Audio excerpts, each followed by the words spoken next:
Zombie Clans. Written by Darren Shan. Read by Emma Galvin. Then, when Becky Smith's racist father told her to throw an innocent black boy to a pack of zombies, she did it because she had spent her whole life obeying his orders. Instantly horrified by what she had done, she told her father that he was a monster and cut herself off from him. She was killed soon after and turned into one of the living dead. Unlike most of her kind, she regained the use of her brain, the result of a vaccine that had been given to her as a child by Dr. Oystein, the world's first sentient zombie. Desperate to atone for her crime in whatever small way she could, Bee joined Dr. Oystein's angels, teenagers like her who had pledged to fight for the future of the world's living survivors. It was to be a tense, terrible war. They not only faced the flood of brain-hungry zombies, there were other forces stacked against them, such as the sinister Mr. Dowling and his mutants, the mysterious Owl Man, nightmarish babies, and a powerful group of humans known as the Board, who tormented revitalizids for fun.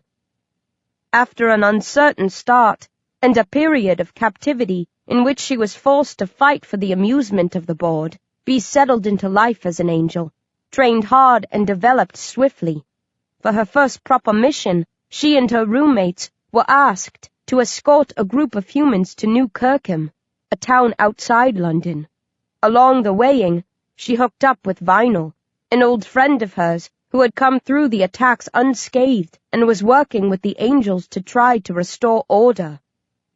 Having successfully delivered their group to New Kirkham, Bee and her team set off for their base in County Hall. But, as they were returning, Bee spotted Owl Man, and a troop of humans dressed as members of the Ku Klux Klan. Though she had only her gut instinct to base it on, she was certain that they were heading for the town, and that Owl Man's primary aim in going there was to get hold of Vinyl. She had started to believe that Owl Man had been following her around London, and that he wished to use her friend to somehow manipulate her. The other angels were unconvinced by Bee's arguments, but agreed to retrace their footsteps to make sure everything was okay. To their dismay, they found the robed vigilantes rounding up anyone who wasn't white or British. They were assisted by some of the settlement's residents who had welcomed the clan with open arms. In fact, a number of them had been secretly working with the KKK in advance, and they were the ones who had let in the savage invaders. Some of the townsfolk had fought back, but most stood by neutrally, letting events play out, abandoning people who had previously been their friends and allies.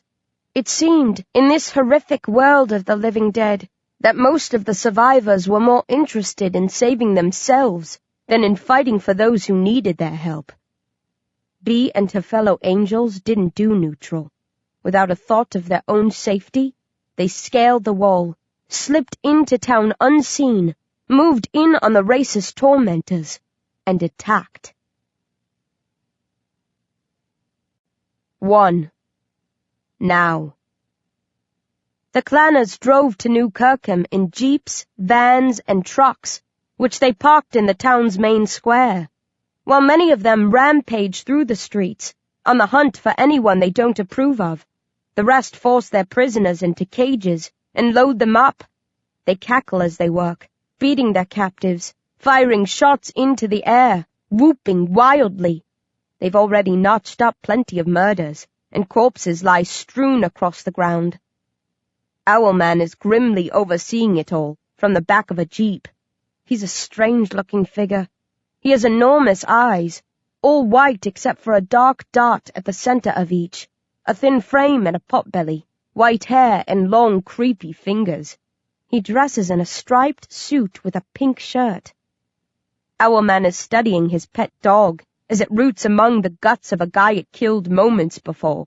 The dog looks like an ordinary sheepdog, but when it opens its mouth, it has fangs like a zombie's, and bones slide from its claws when it attacks. Owl Man called the dog Zacharias. Clever doggy, Owlman murmurs, as Zacharias rips the dead man's heart from his chest, tosses it high into the air, catches it, and wolfs it down. Then he hears my war cry as I charge into the square, the rest of my crew behind me. He looks up and smiles. "Ah," he says, in his smooth voice, sounding pleased. "The undead cavalry comes riding to the rescue. This should be interesting." Ignoring Owlman, we tear into the startled members of the Ku Klux Klan and the men and women of New Kirkham who have been helping them. Ashtot's hands and feet are a blur as she unleashes one perfectly orchestrated karate chop after another. She was worried that she might not be able to bring herself to kill a living human, no matter how evil they might be. She needn't have been concerned. She's like a biblical warrior angel, raining down hellfire on anyone who gets in her way. Pierce and Connell flank her, picking off anyone she misses. The ginger-haired pair have more first-hand experience in battle than the rest of us, but I'm sure they've never had to deal with a situation like this before. Carl leaps around like a crazy killer frog and strikes swiftly every time he lands. The speedy Jacob races after Carl, backing him up, targeting those who scatter ahead of the acrobatic teenagers. Shane and I wade into those standing close to the trucks, throwing one jab after another, ripping open throats, breaking bones, crushing skulls. That last bit is crucial. All hell is breaking loose, but each one of us takes the time to crack open the skull of every person we kill, destroying the brain inside. Otherwise, the corpses would revive and attack the humans, causing even more problems than the clanners. The humans in hoods fly into a panic. They weren't expecting an attack of this nature. Most of them have guns. If they closed ranks and worked as a team, they could pick us off easily. But they're all over the place. They wheel away from one another, firing crazily, screaming, jumping at shadows. It's utter chaos, which suits us perfectly. The dog became alert as soon as it heard my challenging roar. Looking up from its meal, it glanced around, took in everything that was happening, identified the various threats, then hurled itself at Carl, who was its nearest target. Zacharias chases after the springing Carl. It snaps at his heels and just misses as he soars overhead. As it turns to follow him, Jacob grabs it by the scruff of its neck and tries to wrestle it to the ground. The dog shrugs him off. It must be a lot stronger than it looks, then locks its jaws around his left arm. Jacob screams as it chews through his flesh and bone, shaking his head, trying to rip the arm free of its socket. "Zacharias!" Owlman calls, then whistles sharply.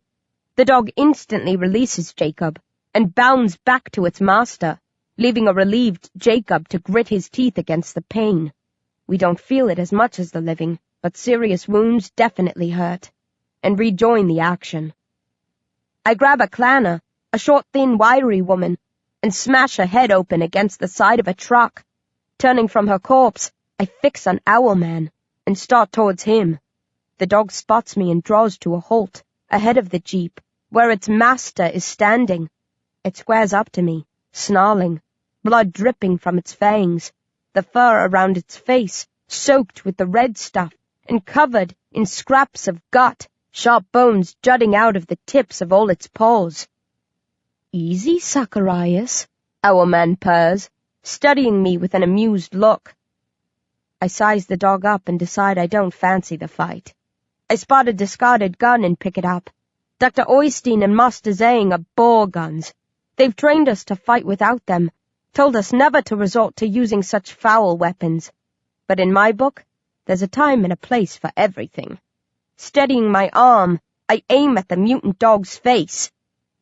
"No," Owlman barks, his smile vanishing. "Drop it."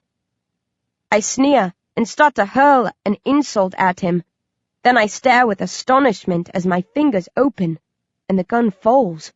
Confused, I bend to retrieve it. "Leave it alone, Becky," Owlman mutters, and for some sickening reason, I stop short of picking it up. "Kneel," Owlman whispers, and I find myself obeying his soft command. As I stare at Owlman with shock and terror, he climbs down from the jeep and strolls towards me, clicking his tongue for the dog to follow. The pair stop in front of me, and Owlman sears me with his unnatural gaze. "Little girls should not play with guns," he growls. "You have betrayed the wishes of your superiors. You should be ashamed of yourself." "How are you doing this?" I snarl, willing myself to attack him, but unable to get my limbs to respond. "Oh, I'm a man of many subtle talents," Owlman says with a wicked chuckle. He walks around me, then whistles again at the dog, and makes a gesture with his left hand. Zacharias opens its mouth wide and fastens its fangs round my throat. I moan and stare at the sky, expecting it to be the last thing I see before the dog severs my head and digs into my brain. "If you ever threaten Zacharias again, I will tell him to finish you off," Owlman says. "He is a sweet animal who only kills when ordered, or if we are threatened. Those of us with a choice must be kind to the dumb creatures of the world.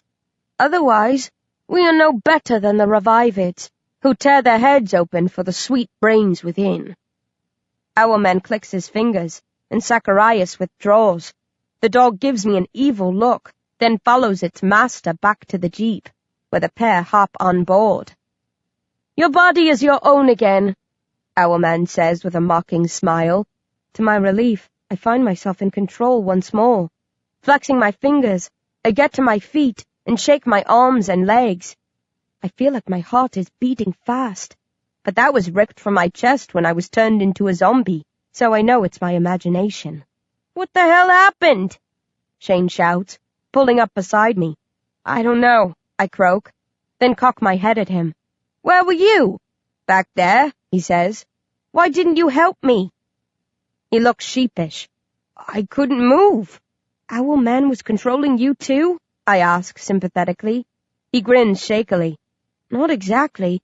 I was just too stunned to do anything." I roll my eyes and curse him, then look around to see how the battle is going. It seems to be favoring us. About 100 of the white citizens of New Kirkham took a stand against the Klan when they invaded. They were led by the mayor, Biddy Barry.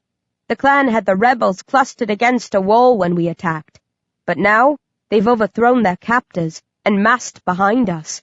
With Biddy's roaring encouragement, the men and women grab weapons and throw themselves into combat with their racist foes. Some of the prisoners have broken free from their cages and holding pens, but many are still under lock and key. A few of the sharper drivers see that they're fighting a lost cause, showing little concern for their colleagues.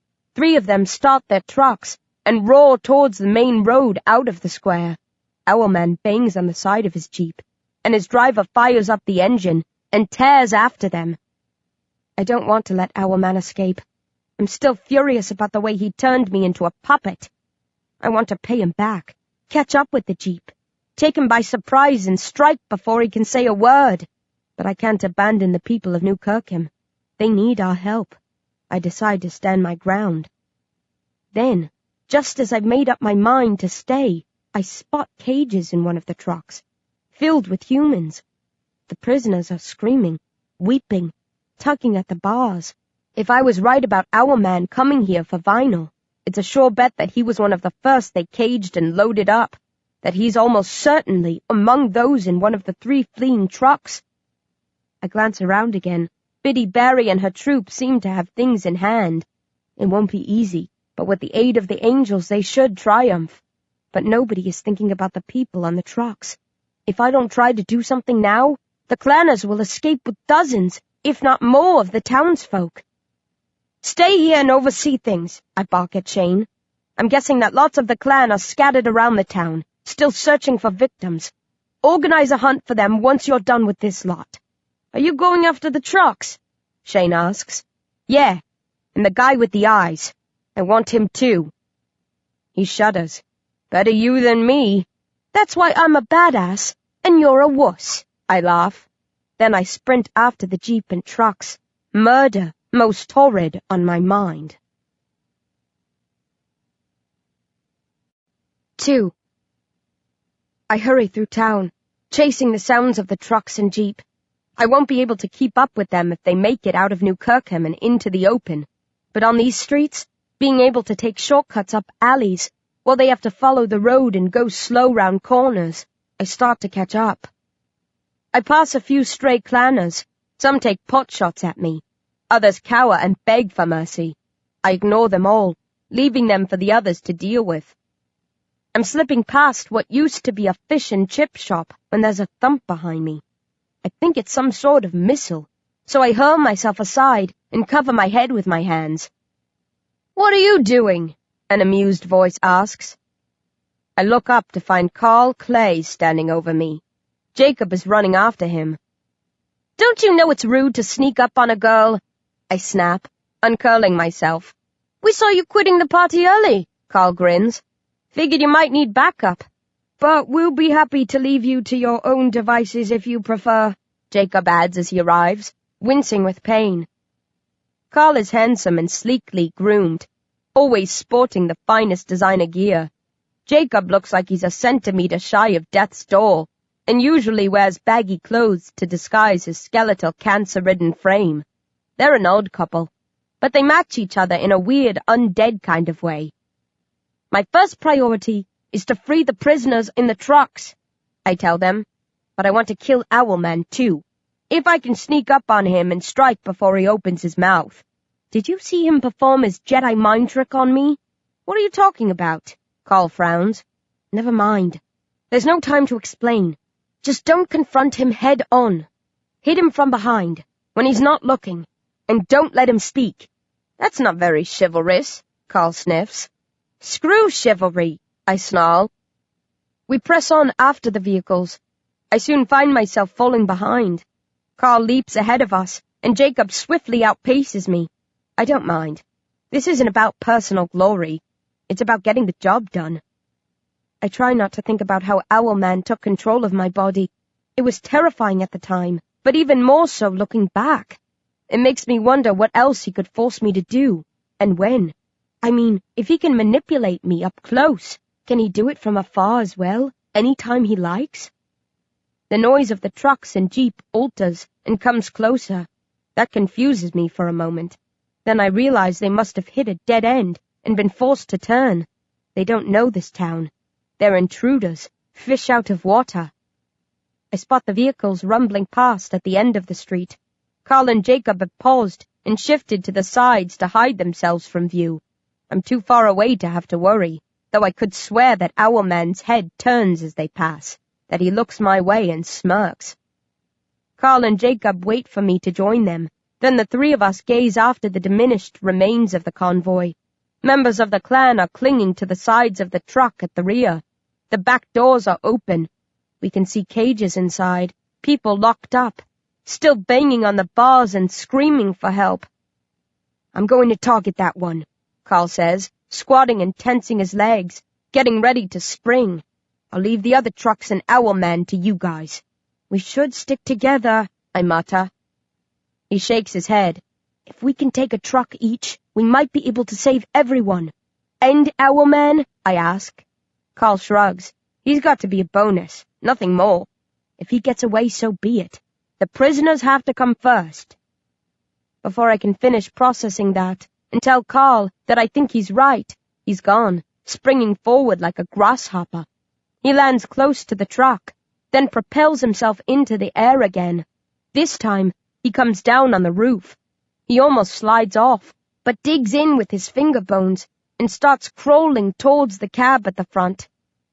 Jacob and I resume our pursuit of the remaining trucks, but he stays by my side now, reining himself in. As we chase the vehicles, the truck that Carl landed on swerves, then crashes into a building. The humans clinging to the sides are crushed or shaken loose. As we storm past, we spot Carl emerging from the driver's cab. He lays into those who survive the crash, cutting them down before they can flee, moving towards the opening at the back to free the prisoners. "Give them hell, Carl!" I whoop, and he waves a hand to acknowledge me. Then we move on, and the chase continues. 3. I have the remaining 3 vehicles in sight. The Jeep is in front of the 2 trucks now, having overtaken them along the way, when they suddenly swerve out of view. Jacob and I get to the corner and turn after them, then draw to a sickened halt. We're close to one of the town's perimeter walls. There's a large gate ahead of us. It's like the one we saw when we first came here, designed to open and close swiftly. Owlman, or one of the clanners, must have been in contact with the operators of the gate, issuing instructions as they were getting close, because a handful of humans are racing towards the trucks, while behind them, the gate has been opened and zombies are starting to stream through. Jacob and I stare at the open gate and the inrushing revivids, then at each other. "This is bad," Jacob whispers. "No," I correct him. "This is terrible." The Jeep slows and lets the trucks overtake it. They hit the zombies at the front of the invading hordes and plow through them, clearing a path for the less heavyweight Jeep. The drivers have to slow down, but they maintain a steady crawl. Those who fall beneath the trucks erupt seconds later in geysers of blood. There must be some sort of machine attached to the underbellies of the vehicles. The clanners inside the trucks pull in their associates, who open the gates, then slam the doors shut on the zombies, settling back to leave the hard work to the drivers. "We've got to close the gate," Jacob says. "Stop the stream of revivids before it's too late." I nod numbly, then study the distance between myself and the wall. I look at the trucks and Jeep again, and try to calculate how long it's going to take them to clear the mob of zombies. "Can you manage by yourself?" I ask. Jacob squints at me. "You have somewhere else you'd rather be?" "I can't give up on the people in the trucks," I groan. "I have to try to save them." "By yourself?" Jacob asks, skeptically. I nod glumly. "I know it's crazy, but once they clear that wall, the drivers will have an open road ahead of them. I don't fancy my chances, but I'm the only hope they have. Even if I can't stop both trucks, maybe I can force at least one of them to crash." Jacob shakes his head.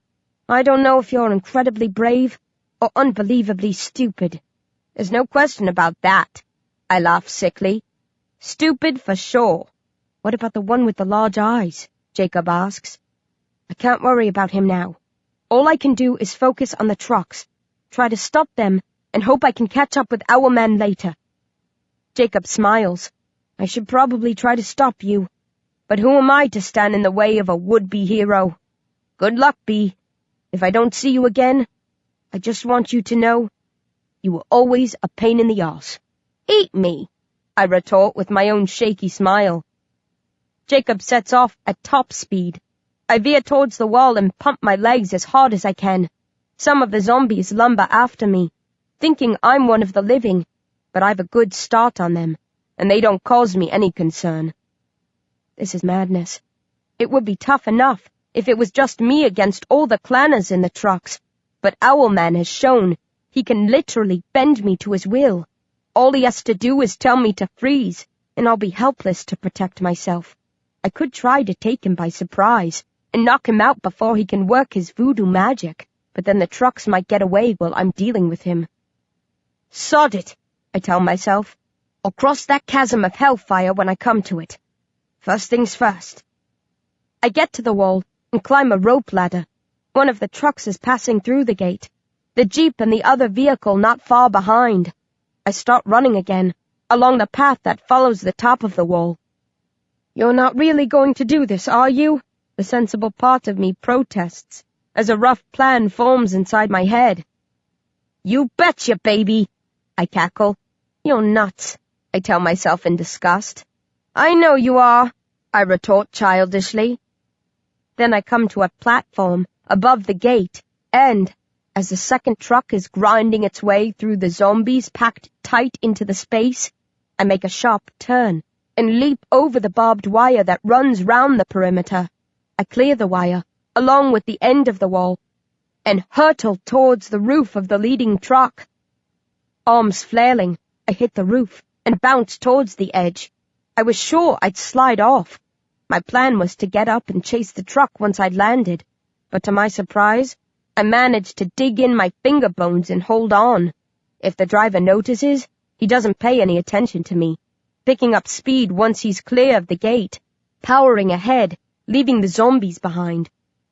I'm tossed around like a rag doll, barely clinging on to the roof, legs hanging over the side. I try hauling myself up, but I can't. It's taking everything I have just to hold on. I think about releasing my grip and following on foot, like I originally planned, but the vehicles are moving quickly now that they're on the open road. I wouldn't be able to keep up. The mad ride lasts no more than 4 or 5 minutes, but it feels like hours, and my arms are screaming from the strain. Then we crest a hill and glide out of sight of New Kirkham and the zombies. We carry on for a few 100 meters. Then the truck draws to a halt, tires squealing. Dust flies up into the air, and I go flying forward, unable to stop myself. I hit the ground hard and cry out as I roll across the road. My eyes shake in their sockets, and the world becomes a white, hazy cloud. I hear the truck trundling towards me. If the driver wasn't aware of me before, he knows all about me now.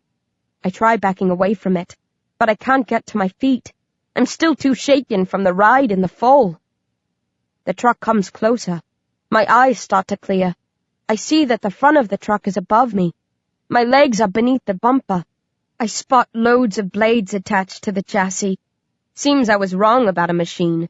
They don't need one. This is simpler and more effective. The engine roars as the truck inches forward. The driver is toying with me, waiting for me to squirm and retreat. I won't give him the satisfaction. Since it's clearly a hopeless situation, I flip him the finger and hold my ground. The engine roars again. The truck shudders forward a few centimeters. I brace myself for the end. But then it stops. Not the noise. That's louder than ever. But the driver holds the truck where it is, threatening annihilation, but not following through. I don't know why he's waiting. Maybe he wants to check with Owlman first. Then, as I lie pinned beneath the truck, one thrust of the throttle away from death, the passenger door opens, and somebody steps down. "Fee-fi-fo-fifth," a man sings.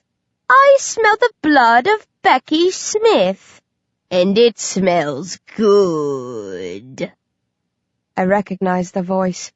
I also recognize the sailor's outfit as he steps into view. So, by the time he reveals his chubby, beaming face, I've recovered from my initial shock and am ready for him. "Hello, Dan," I sneer. "Have you come out to play?"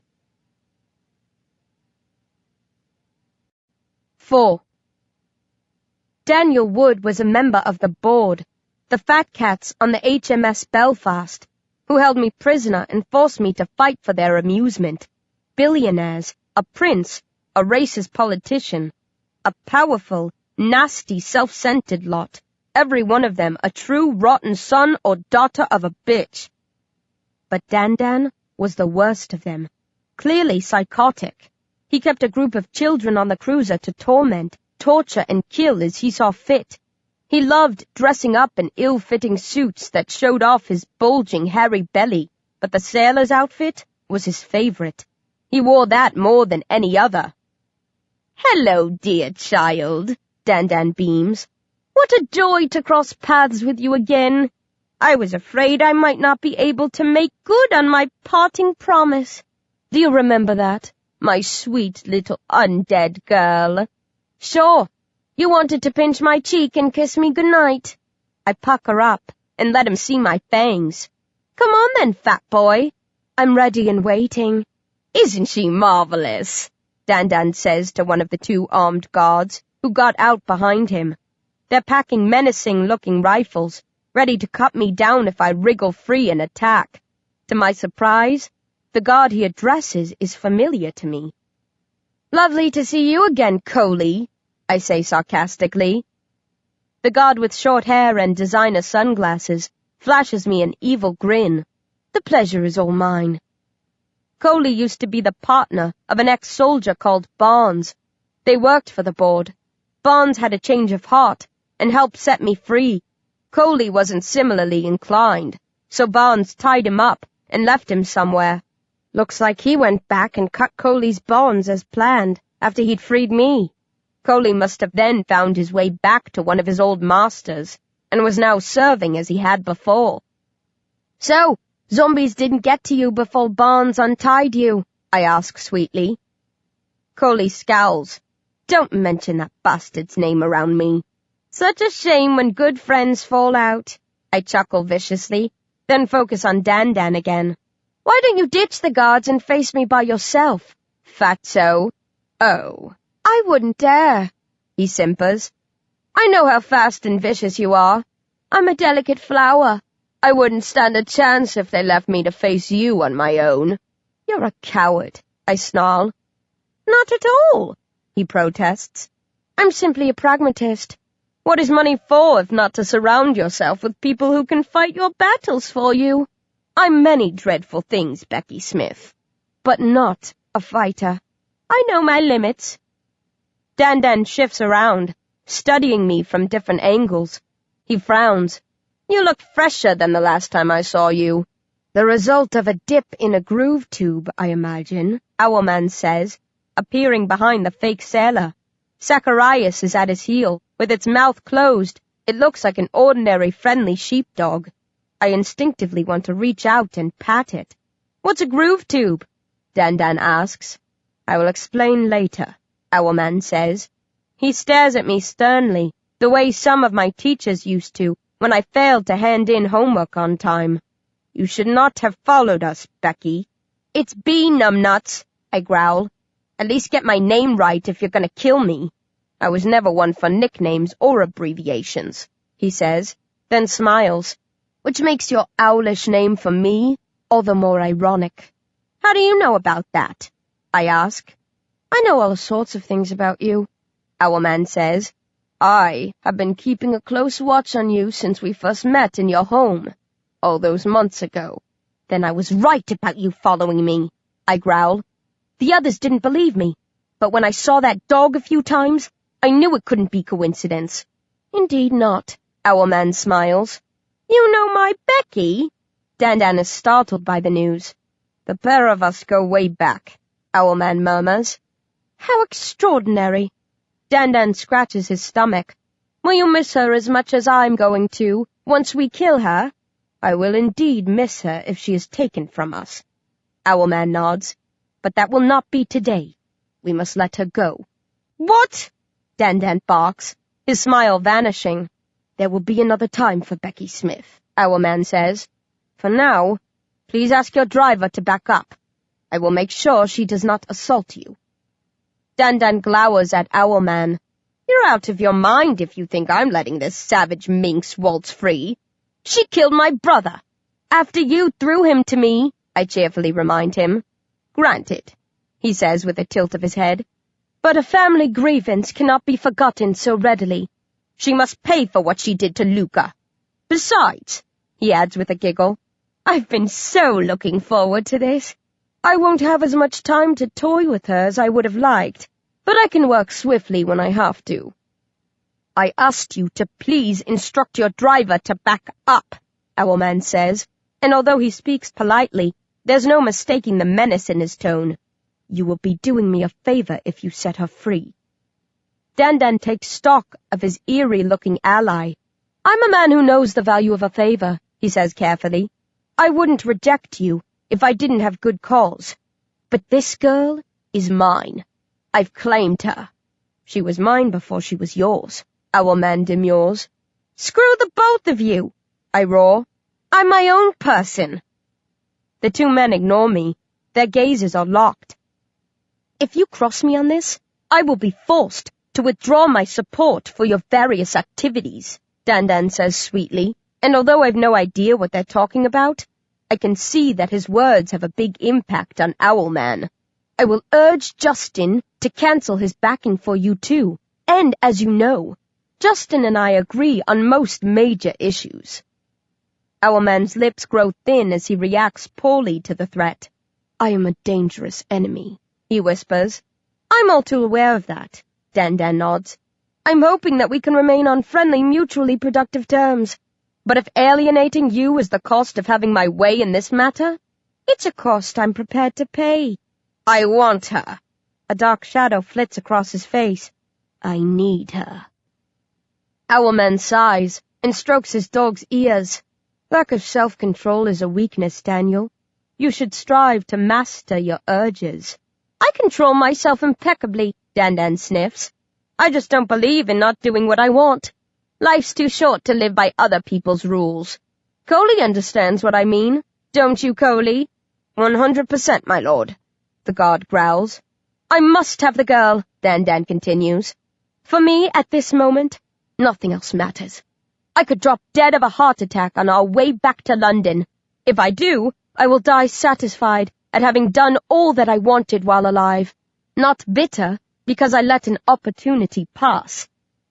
Owlman smiles thinly. You are a troubled soul, my friend.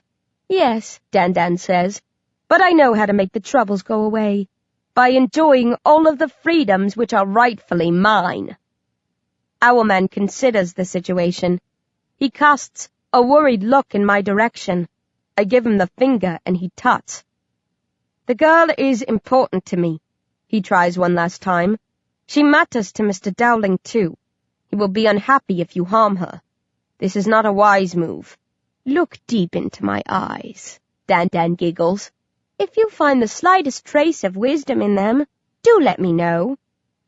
Owlman hesitates a moment longer, then hardens his expression. So be it. We will deal with the fallout as best we can. But if you are going to kill her, do so quickly.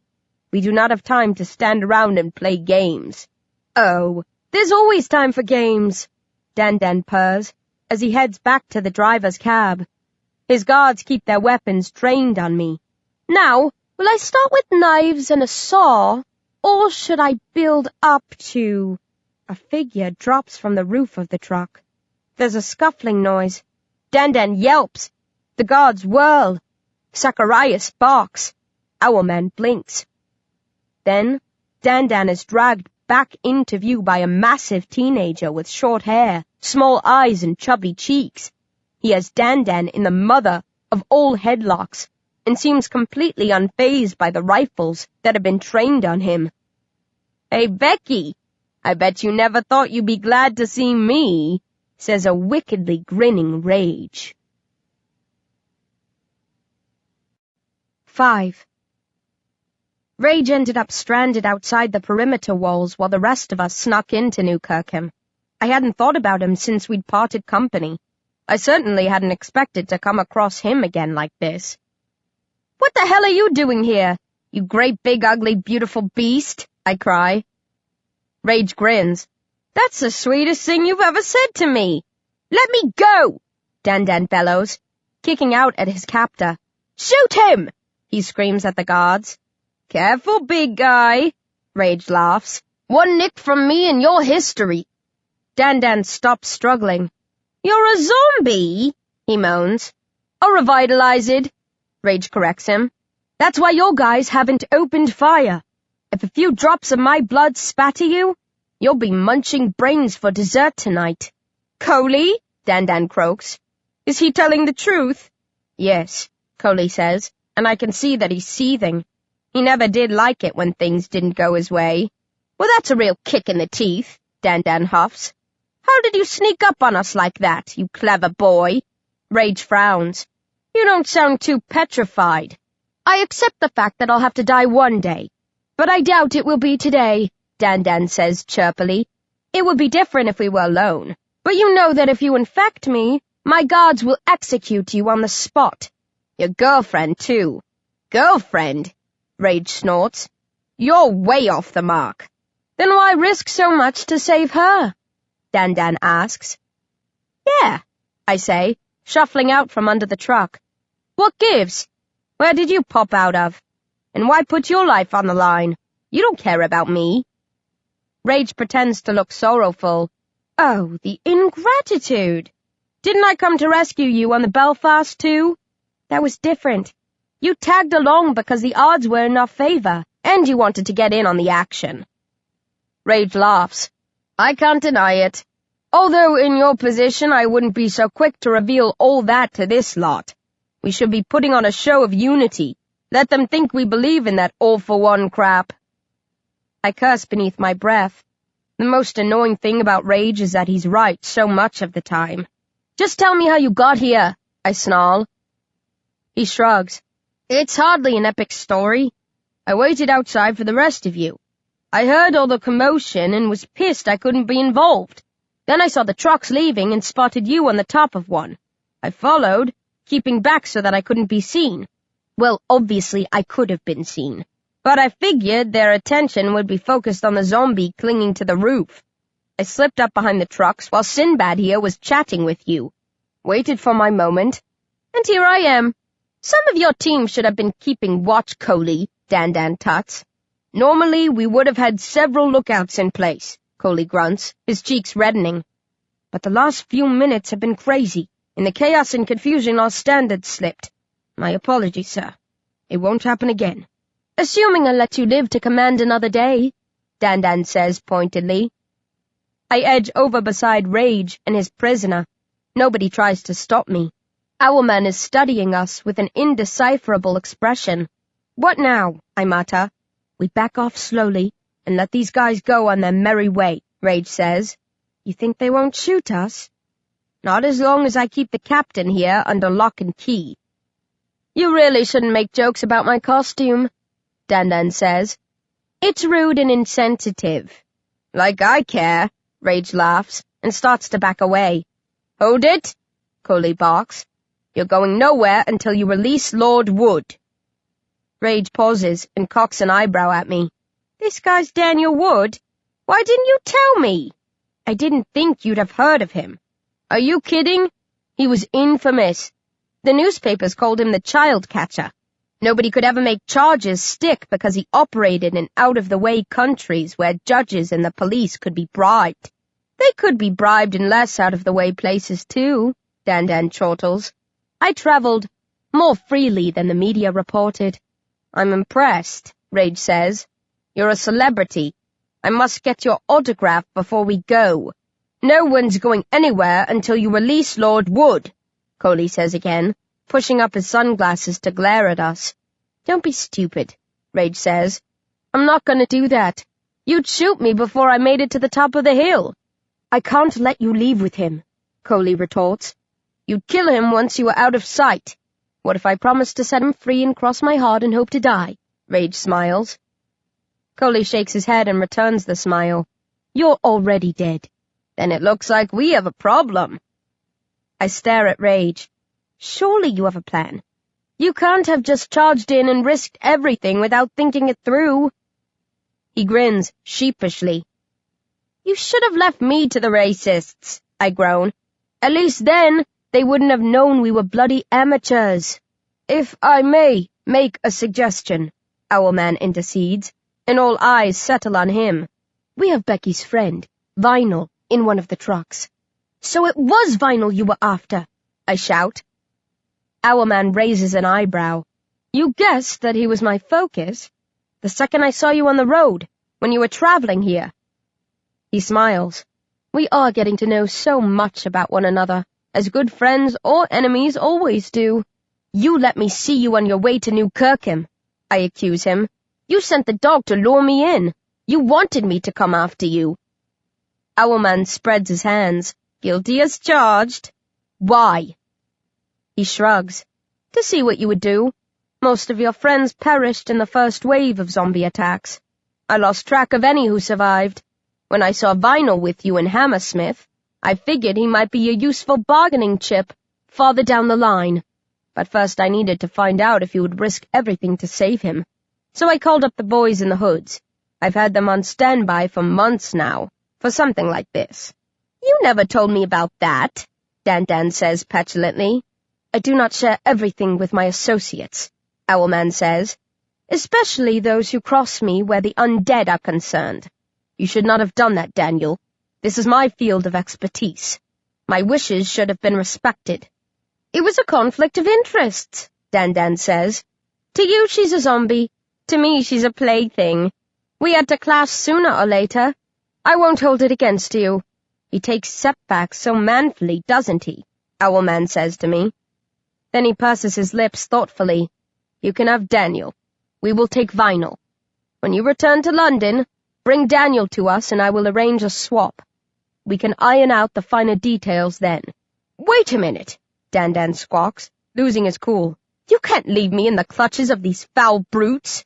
We have no choice, Owlman says. If you had let Becky go, as I asked, this could have been avoided, as things stand. But they'll kill me, Dan roars. No, Owlman says. Vinyl is one of Becky's oldest, dearest friends. She came back to save him. She will not harm you if she knows that she can swap you for him later. What about the others? I ask. They're just as important to me. Are they really? Owlman looks skeptical. I wasn't sure that you had Vinyl, I tell him. I chased after the trucks to try to help the people in the cages. Owlman sighs. You have changed in so many ways. I am proud of what you have become. I wish I could care as much about people as you do. He thinks about it for a moment. I can make no promises, since there are lots of different factors involved. But I give you my word that I will do my best to have them returned, along with Vinyl, assuming you are happy to restore Lord Wood to us. You expect me to trust you? I snort. What other option do you have? Owlman says sweetly, then turns his back on us and calls his dog. Come, Zacharias. The jeep awaits. Mr. Coley, will you and your people get back in your trucks and escort us? Boss? Coley asks uncertainly. Dan sighs. Is there any other way we can resolve this? Coley licks his lips and thinks about it, then spits with disgust. Not that I can see. Then we'll have to hope he knows what he's doing. If the girl hasn't delivered me to you within 72 hours, kill the boy slowly and painfully, along with everyone else from this rat's nest of a town. Now get the hell out of here so that this dratted beast can release me. I have a terrible crick in my neck. The guards and Owlman mount up and set off. I hate having to stand here helplessly, but given the way things turned out, we've pushed this as far as we can. To be honest, I'm amazed we've gotten away with this much. Best not to ride our luck any further. As the trucks trundle away, Rage gives Dan some space, but holds on to him, using him as a shield in case there are any long-range snipers on board. Thanks, I tell Rage softly.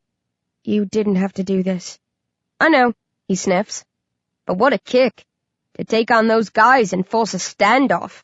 He punches the air. That's the most fun I've had in an age. You'll regret it in the end, Dan says. Anyone who has ever annoyed me has lived to wish they've given me a wide berth. Maybe, Rage laughs. But I'm like you, Dan. I believe in living for the moment. We could all be worm food tomorrow, so we've got to make corn today. It's make hay, I correct him. Whatever. Dan stares at Rage. You remind me of myself when I was younger. If I get out of this mess, maybe I'll let you live. The world's a more interesting place with people of our caliber in it, to add spice to the mix. I'm welling up at the compliment, Rage chuckles. Dan's gaze turns my way, and his eyes narrow. As you know, young man, I'm fabulously wealthy. I can give you anything you want. From what Becky said, there's no love lost between you, and you didn't seem to care much about the others on the trucks. Name your price for my freedom and the girl. Rage mulls it over and studies me coldly. I stand firm and get ready to fight. Then he grins and I relax. Sorry, Lord Wood, he says, but I don't think you could match my price. You don't know until you ask. Dan gurgles. True, Rage smirks. But luckily for Becky, I'm not in an asking mood. He flashes his teeth at me. At least not today. Try me again later if she gets on my nerves. Some hero, I growl, but although I try to maintain an offended expression, I can't, and soon I'm smiling like a cat who's used up all 9 of her lives, only to be given yet one more. Stepping into line with Rage, we turn with our hostage. and head back to see what's left of New Kirkham. 6. It's hard to tell what's going on from this far away, but the fact that thousands of zombies are milling around outside the walls makes it look like Jacob managed to shut the gate. Otherwise, they'd surely all have poured inside to feast. Whether he was in time to save the humans from the undead assailants who had already slipped in remains to be seen. We quickly realized that getting Dan into New Kirkham is going to be a challenge. We can't just slip a living human through the hordes of zombies packed around the perimeter. All three of us would be ripped to pieces before we got anywhere near. Rage comes up with a plan. I'll head back by myself. If anyone's still alive, I'll get them to tell us where the entrance to one of their tunnels is. We can sneak him in that way. But the tunnel entrances are a secret, I remind him. Vinyl wouldn't tell us before. Said it was against the rules. Rage makes a growling noise. If Shane and the others have succeeded, we've just saved the town from the Ku Klux Klan. I think they'll be happy to bend the rules this once. He heads off, leaving me alone with the despicable Dan. I want the creep to cower, but he lies back, picks a blade of grass, and studies the clouds, a content smile plastered across his face as he tickles his chin with the grass. Owlman was wrong, I say softly. I didn't like Vinyl that much. He'd moved to a different school. Our friendship had run its course, and the others mean nothing to me. We don't care about the living. You're dead meat. Dan chuckles. Nice try, but I've played poker with the finest gamblers in Las Vegas. Your bluff won't work on me. He looks over. Owlman. I like it. That's what I'm going to call him from now on. What's his real name? I ask. Heaven knows. He changes it all the time. He's Petrus one day, Agamemnon the next, Zachary another, occasionally Bob or Jack. Most of us refer to him as the guy with the large eyes, or simply Eyes Guy. He makes a face. Adults have such weak imaginations. I lie down close to Dan, hoping to make him feel uneasy. How did you hook up with Owlman? Last I saw of you, you were zipping along the Thames like a bat out of hell. Oh, we've been doing business together for years, Dan says. Years? I snap. You mean you knew him in the days before the zombies? Yes, he knew the end was coming. He helped us prepare for it. How did he know? I bark. Dan shrugs. He has his ways and means. Anyway, we've been allies for a long time. When the world fell, I made my base on the HMS Belfast with the other members of the board. Owlman warned us against it. He said we'd be safer elsewhere, in a more secure facility. We ignored him, but had a plan B in place in case he was right. Hell, we had plans C, D, and E. And now? I ask. Where have you holed up since we ran you off? He smiles. You'll find out when you swap me with your friend. I'm not going to tell you too much in advance, giving you extra time to scheme and plot against me. I'm not as dumb as I act. I glower at the giggling child killer in the ridiculous sailor's outfit. I wish I didn't feel responsible for Vinyl and the others. I'd love to give this psycho a taste of his own medicine. But Owlman read me like an X-ray. I'm not going to harm Dan as long as he holds the key to the human safety. We don't say anything else. Dan watches the sun as it moves across the sky and dips. I keep an eye out for Rage. Finally, not long before nightfall, he returns. He takes his time, not even bothering to jog. Glad you didn't rush on my account, I growl when he crests the hill. Nothing to hurry back for, he says. Everything's fine. Once we shook up the clan and threw them into chaos, the tide swiftly turned. Biddy Berry and her crew got their hands on all the weapons that the clan had come with, turned them on their owners, and then on the zombies who'd poured through the gate while it was open. They lost a lot of people in the battle, but they've regained control of the town, and their defenses are solid. The surviving clanners are being dealt with, as are the traitors who helped them take over the town in the first place. It's all cool. And the tunnel? Sorted. Follow me. One of the others is coming to open it from their end. The entrance isn't far away. A steel door set in the ground, covered over with very realistic-looking fake grass. Rage lifts the grass and knocks 4 times on the door. When it opens, I spot Shane inside. He scuttles out and high-fives his mate. Bumps fists with me, then glares at Dan. "This the one you were telling us about?" "Yeah," Rage says. "The child killer?" "None other." Shane shows his fangs. "Let's kill him." "Easy," I intervene. "We need this bugger alive, so that we can swap him for all the people that the clan took." Shane shakes his head. "If we let him go, he'll kill more kids. I feel sorry for the prisoners who got carted off, but how can we justify letting this creep live when he'll probably go on to kill far more than the clanners are holding hostage?" I didn't realize you thought about things so deeply. I wasn't expecting an argument like this with the normally monosyllabic Shane. "I might not be a genius," Shane says, "but I can count. If we return this merciless mug, we'll save 60 or 70 lives. That's how many we think they got away with. But if we kill him, we'll maybe save hundreds. Dan can't kill that many children," I argue. "Course he can," Rage says. "He killed that many in the old days, if the rumors were true. And that was when the world was an orderly place. Now that he has a free hand, he could maybe run the numbers up into the thousands." "We made a deal," I say stiffly. "I didn't," Shane replies, and looks to Rage for support. "I know where you're coming from," Rage says after a pause to consider his answer, "but I've got to side with B on this one. Lord Wood's a serious player. If we kill him, there will be repercussions." "Like what?" Shane snorts. "Like blowing up your beloved county hall for a start, you silly boy," Dan snaps. I'm surprised. "I didn't think you knew about that."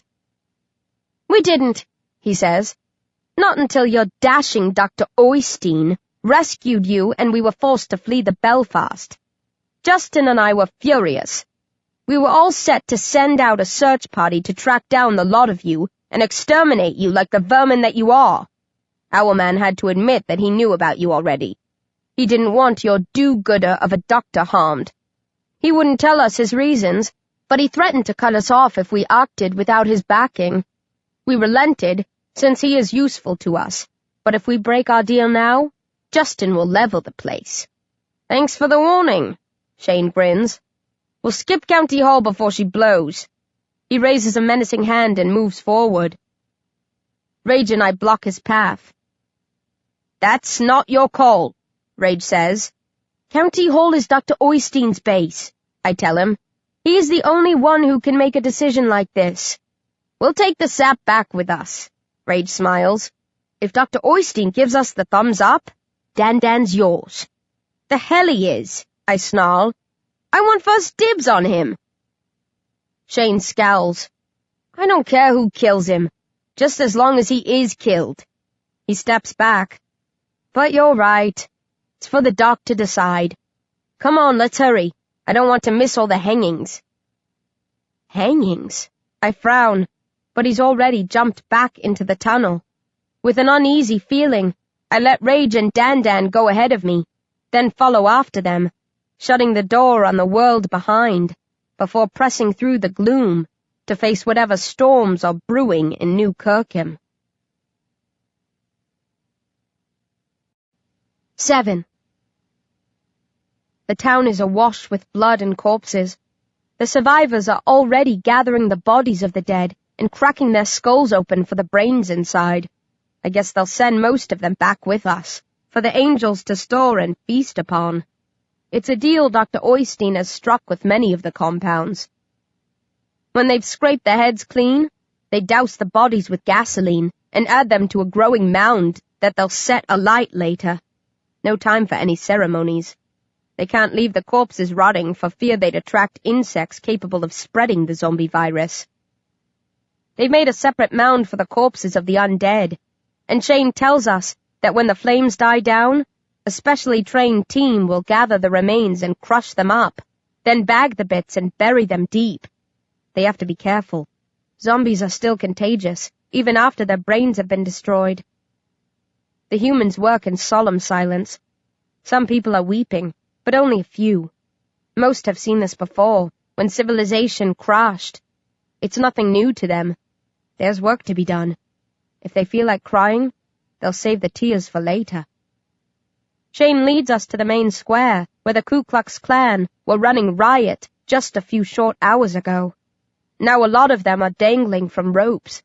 Biddy Barry and her crew have hanged them from lampposts, chimneys, out of bedroom windows. Some are still alive, writhing while they choke, faces turning purple. Others are being led to their death. Most don't go quietly. They either beg for mercy or howl and curse their executioners. Quite a few laugh hysterically and vow to oversee the completion of their racist mission from heaven. The insiders who worked with the KKK are also being hanged. They're treated even more harshly, kicked and beaten as they're dragged along. Many are stripped and humiliated.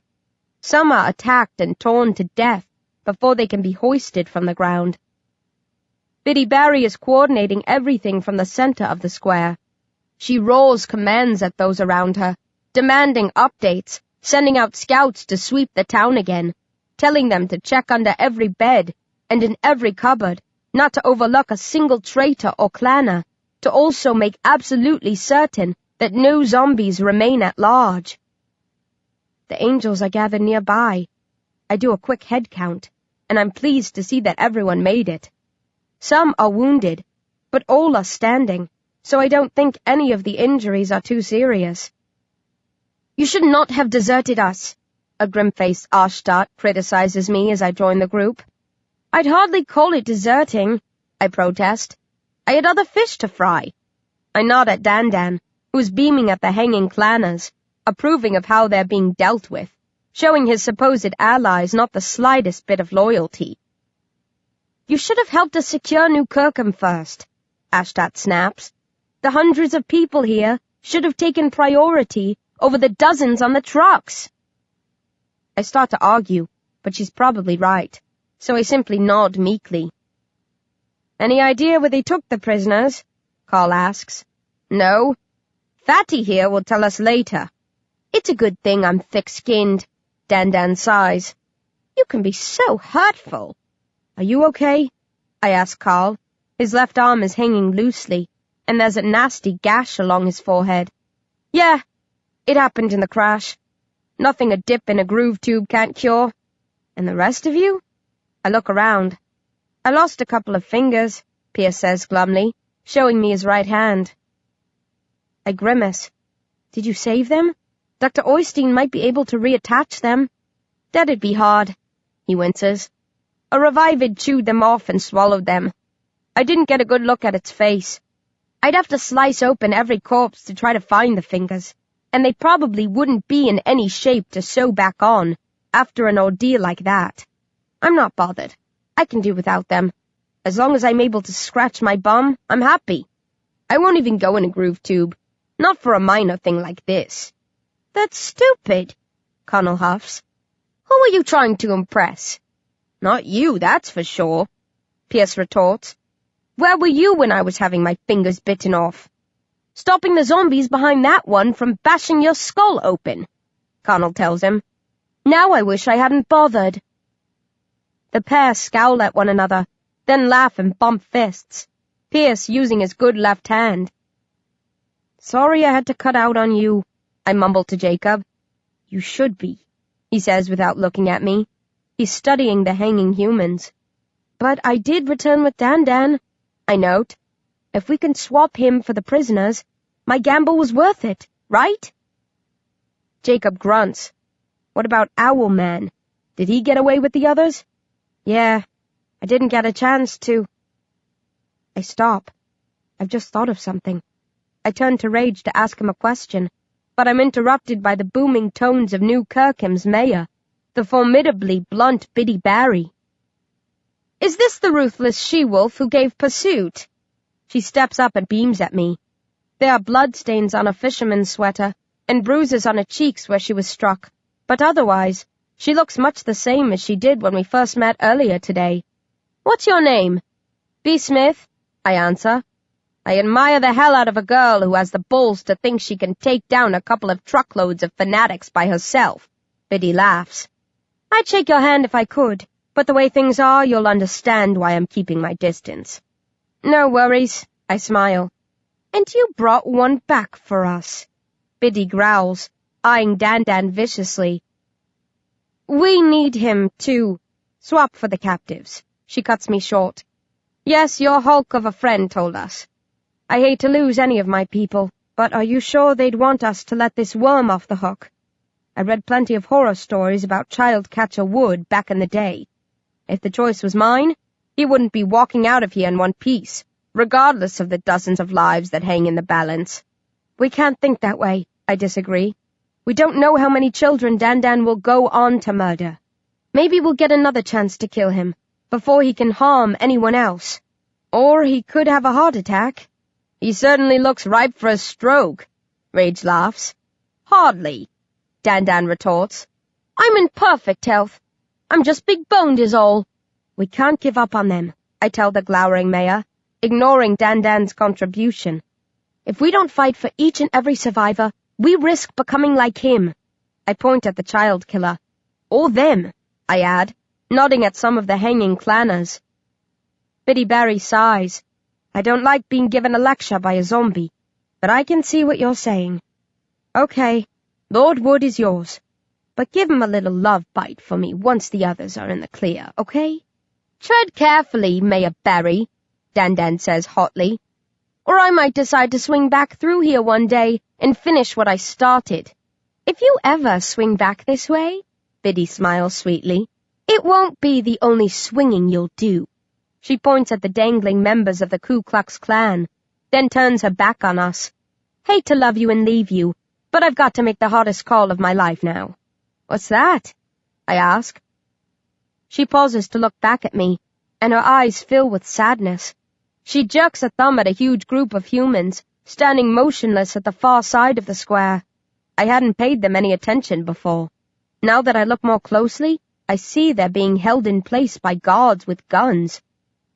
Those are the people who did nothing when the clanners invaded, she says, suddenly sounding weary.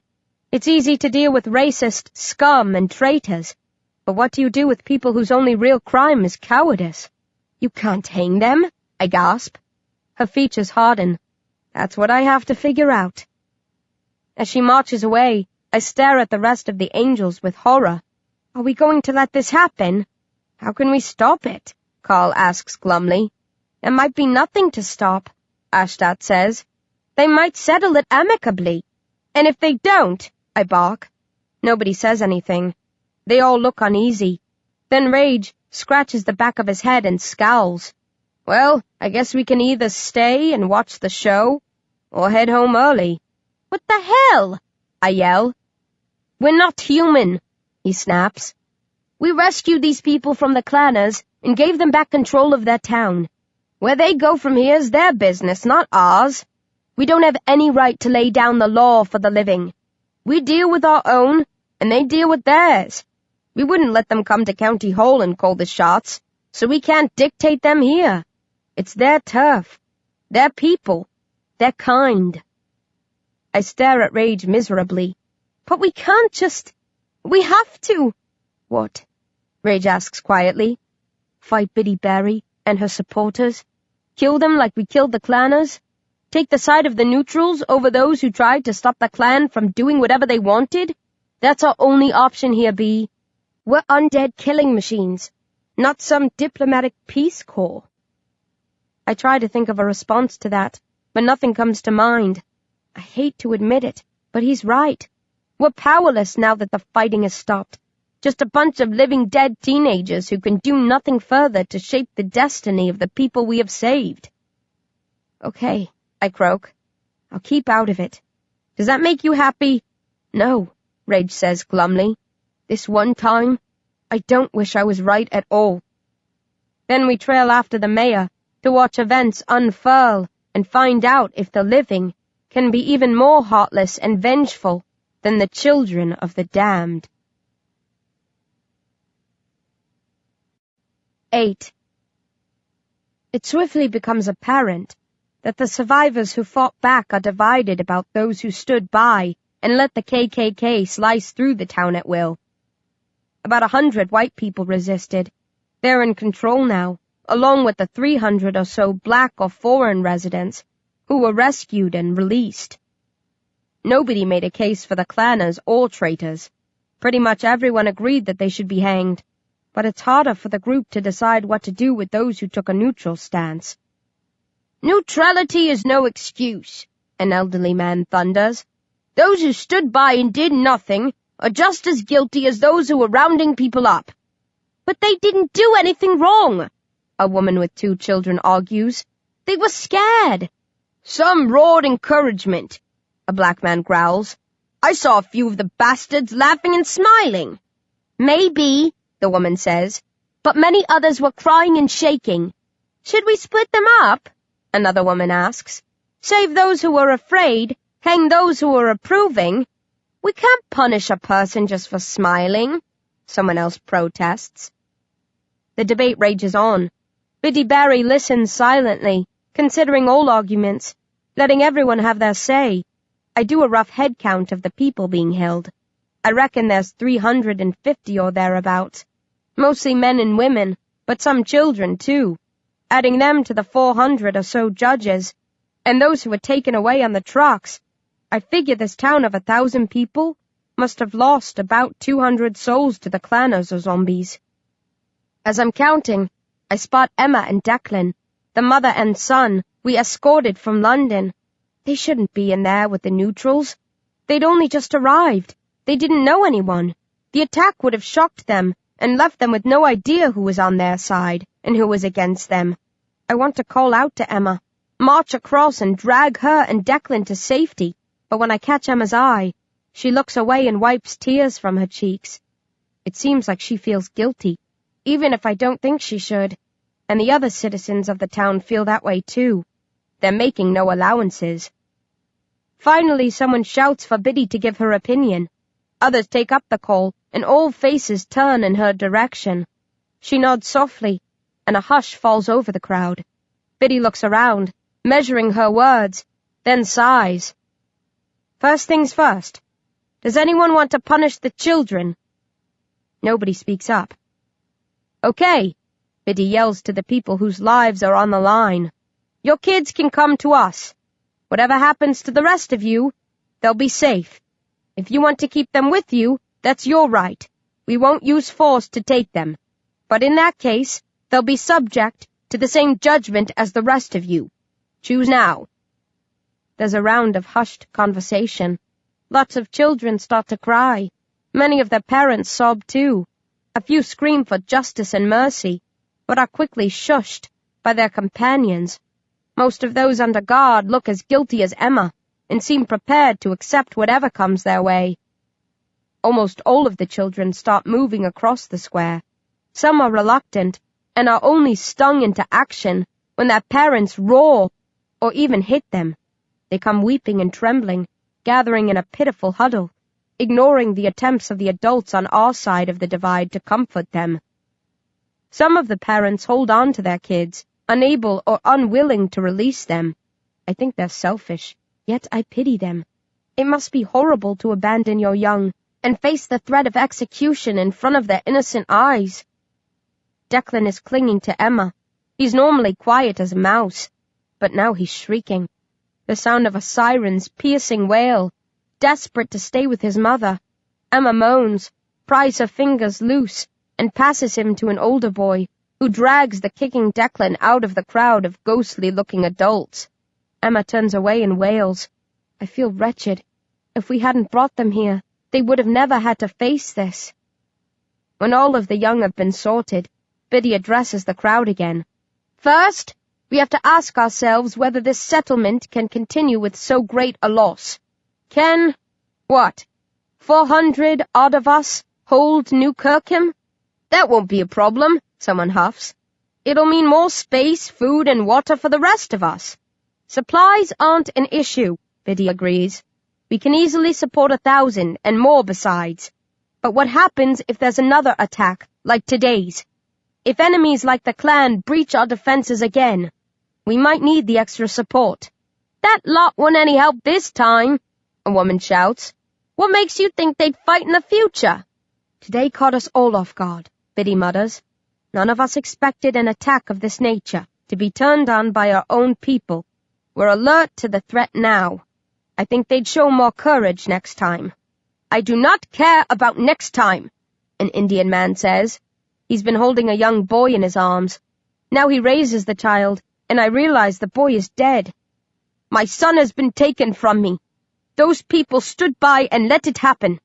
They must pay." There are angry murmurings. The issue is discussed further, but the mood has swung. Most are in favor of retribution. "Okay," Biddy says. "If we're going to punish them, we have 3 options. We can construct a prison and keep them locked up for a period, maybe have them work for us while they're under lock and key to pay their way.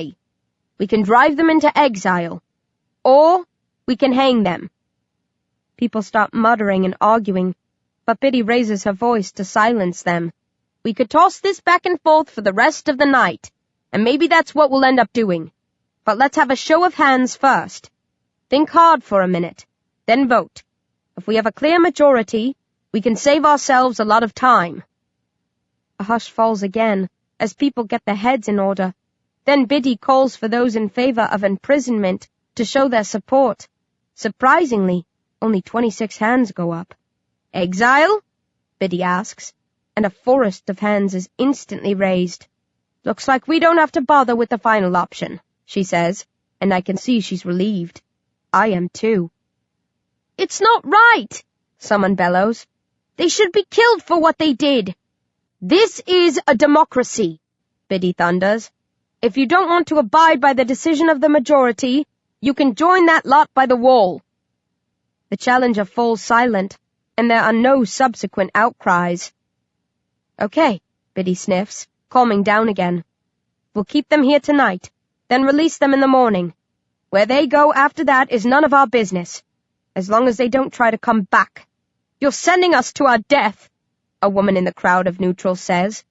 "You might as well just execute us and have it over with." "That can easily be arranged," Biddy says stiffly. "Step forward if you'd rather face the noose." Nobody moves. Biddy waits a moment, then smiles twistedly. "I figured as much." "Right, you can lie down and rest. We'll give you water and food in the morning, and make sure you can exit clear of any undead eyes. After that—" "They're dead meat," Jacob cuts in, taking everyone by surprise. "I don't think you lot have the right to get involved in this," Biddy scowls. "If we stand by and say nothing, aren't we as guilty as they've been?" Jacob retorts, nodding at the condemned. "If their neutrality is a crime, surely we must be punished for it too." There's an uneasy silence. We're all staring at Jacob. Those of us who know him are more stunned than the others. He normally wouldn't say boo. "Sending them into exile is the same as execution," Jacob says, moving forward to stand close to the mayor, saying all the things I wanted to say, but couldn't get clear in my head. "You're trying to kill them without staining your hands with their blood. They can't survive out there in that larger group. They'll attract attention and be killed." "Then let them split up," Biddy says. "They can leave in small groups, even individually. I'm not saying it will be easy, but some will make it to safety. Don't forget, we all had to find our way here in the first place." "If the Zom-B's that worried, let him guide them," someone shouts, and lots of people laugh. "I'll happily guide as many as I can if you drive them out," Jacob says quietly. "But who will guide those of you who stay? When you lie awake at night, unable to sleep because of the torment you feel, who will offer you help? If you banish your friends, family, and colleagues, you'll morally cut yourselves off from the world. How long can New Kirkham stand if everyone here hates themselves? How long do you want to stand in isolation and shame?" "They're the ones who should be ashamed," a woman screams. "Yes," Jacob says, "and that shame is punishment enough. If you let them stay, and they have to work beside the rest of you every day, remembering that they let you down—" He turns in a slow circle. "How can they make right their wrongs if you don't give them a chance?" There's a long silence. Then a black woman says, "How could we trust them? How could we live with them, knowing they would have let us be taken?" Jacob frowns and thinks about that. Then he grimaces. "I have cancer. It was eating me away when I was alive. It stalled when I became a zombie, but it's still inside me. I can never cut it out. It's part of me. It hurts all the time, but I've learned to adapt. I carry the pain around. I contain it. I control it. We all have weaknesses," he continues. "Life's a struggle for everyone. We can only overcome our flaws if we train ourselves to live with them." Jacob steps back and lowers his head. "That's all I have to say. My apologies if I've spoken out of turn." I'm half expecting a round of applause, but the silence holds. People are staring at Jacob, and I doubt that most of them entirely know what to think. Biddy Berry breaks the spell by shouting gruffly, "Another show of hands! Who wants to keep them here and carry on as we were before?"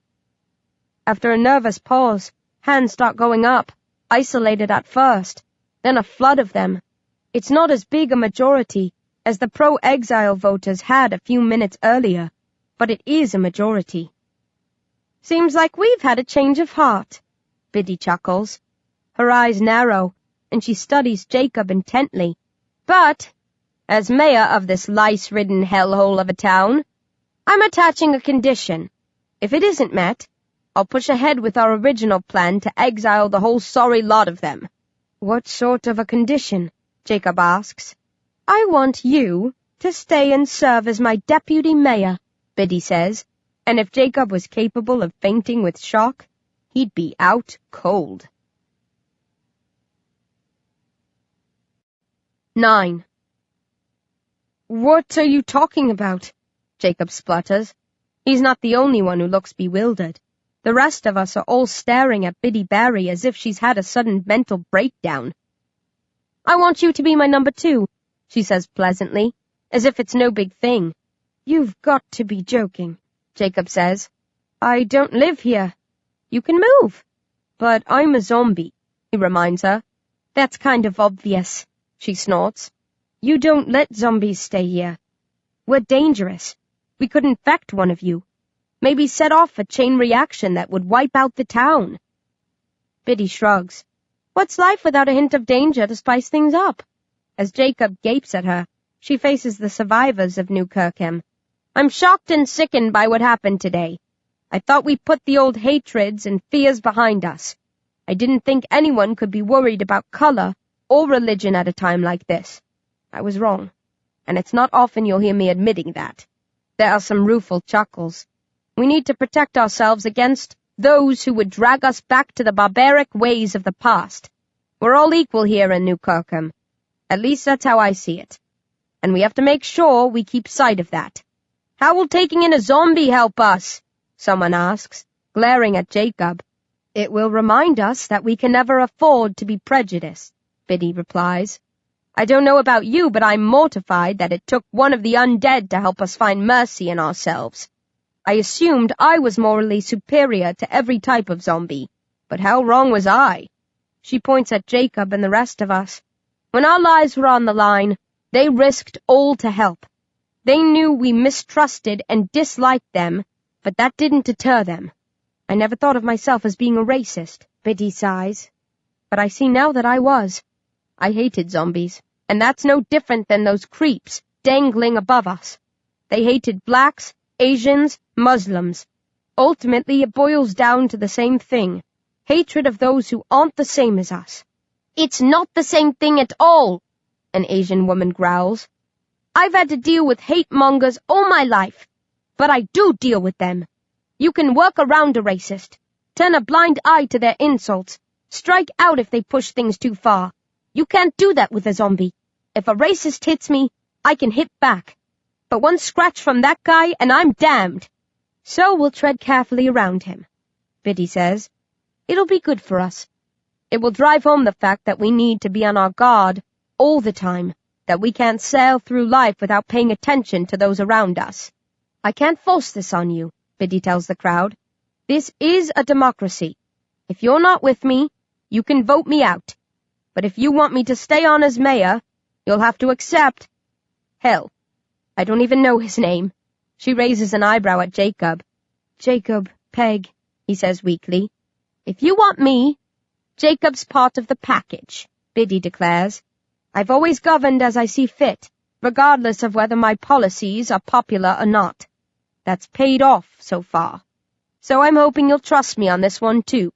We need this guy to keep us on the straight and narrow, to remind us why we put up with the suffering and fighting and fear, to help keep the bigots and racists at bay. Show of hands again, Biddy booms.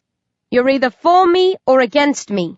If it's the latter, I'll step aside without a word of complaint and leave New Kirkham, because it won't be the sort of place where I want to live. If we're going to restart society, we might as well try to do it the right way. If you want me to stay, and if you're prepared to accept Jacob Peg as my deputy, stick your hand in the air to show that you care. Nobody responds for a few seconds. They stare at Biddy, then at each other, not sure what to make of her startling ultimatum. Then a couple of hands go up. A few more. Then a wave of them, at least 3/4 of the people assembled. Not just those who fought the KKK, but the neutrals, too. That's what I like to see, Biddy chuckles.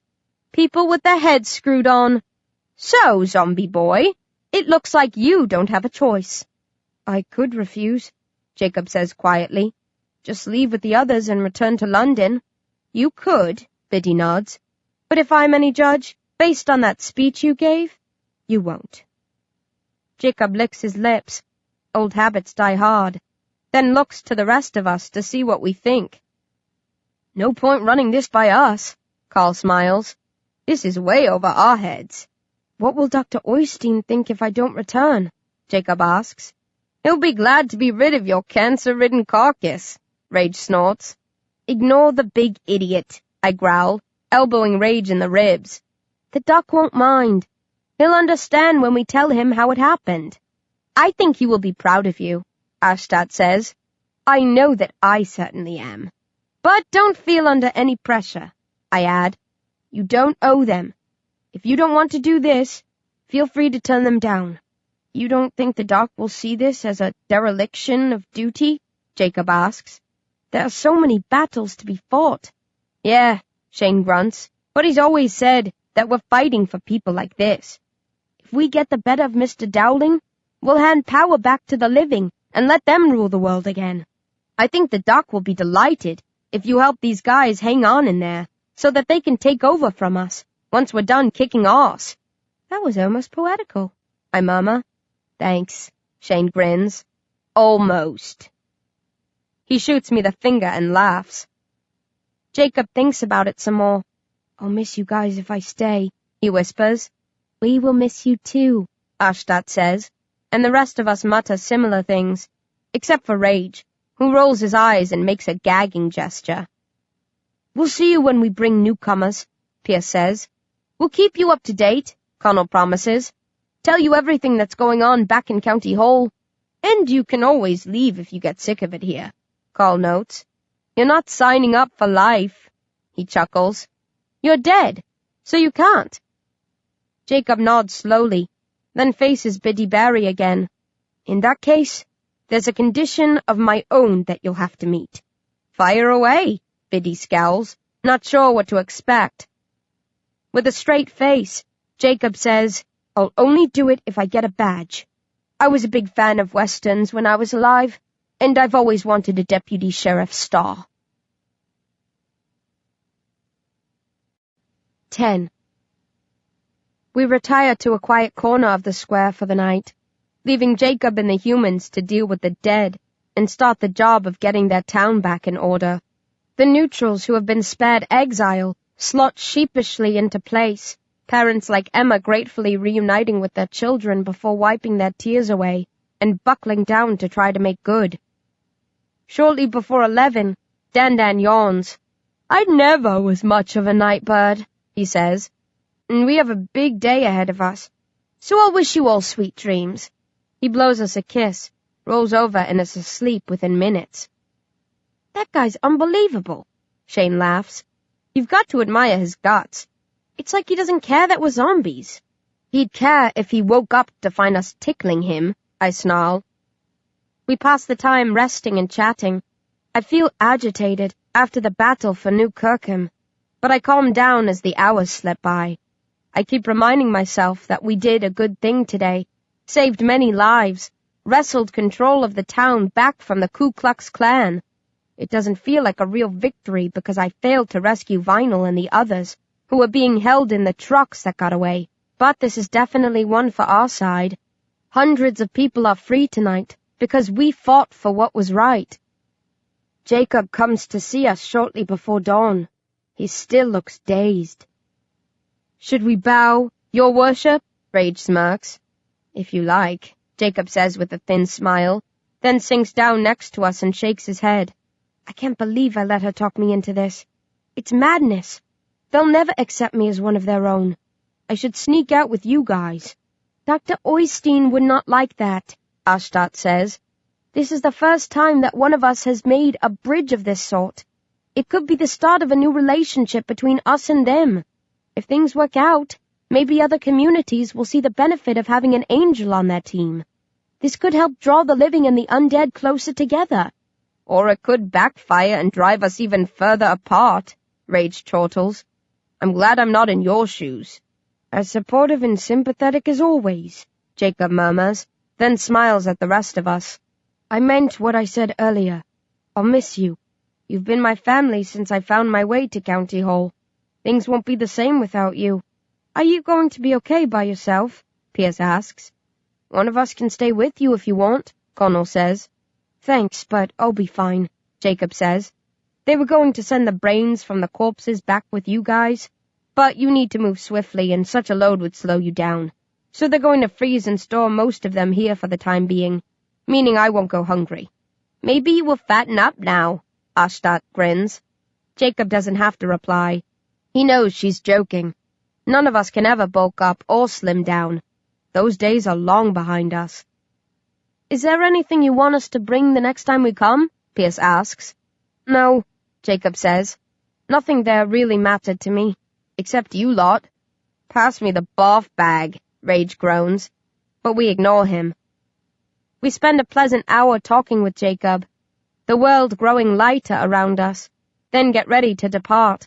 Before we set off, we have an unexpected visitor. Shy Declan comes creeping forward. He's holding something behind his back. Hi, little guy, I mutter, smiling awkwardly when he stops in front of me. I look for his mother and spot her lurking in the shadows of a house across the square. I wave to her, but she draws farther back into the shade. I figure she's too ashamed to face us in person, even though I don't think that she should be. Declan produces his surprise. It's my Australian hat.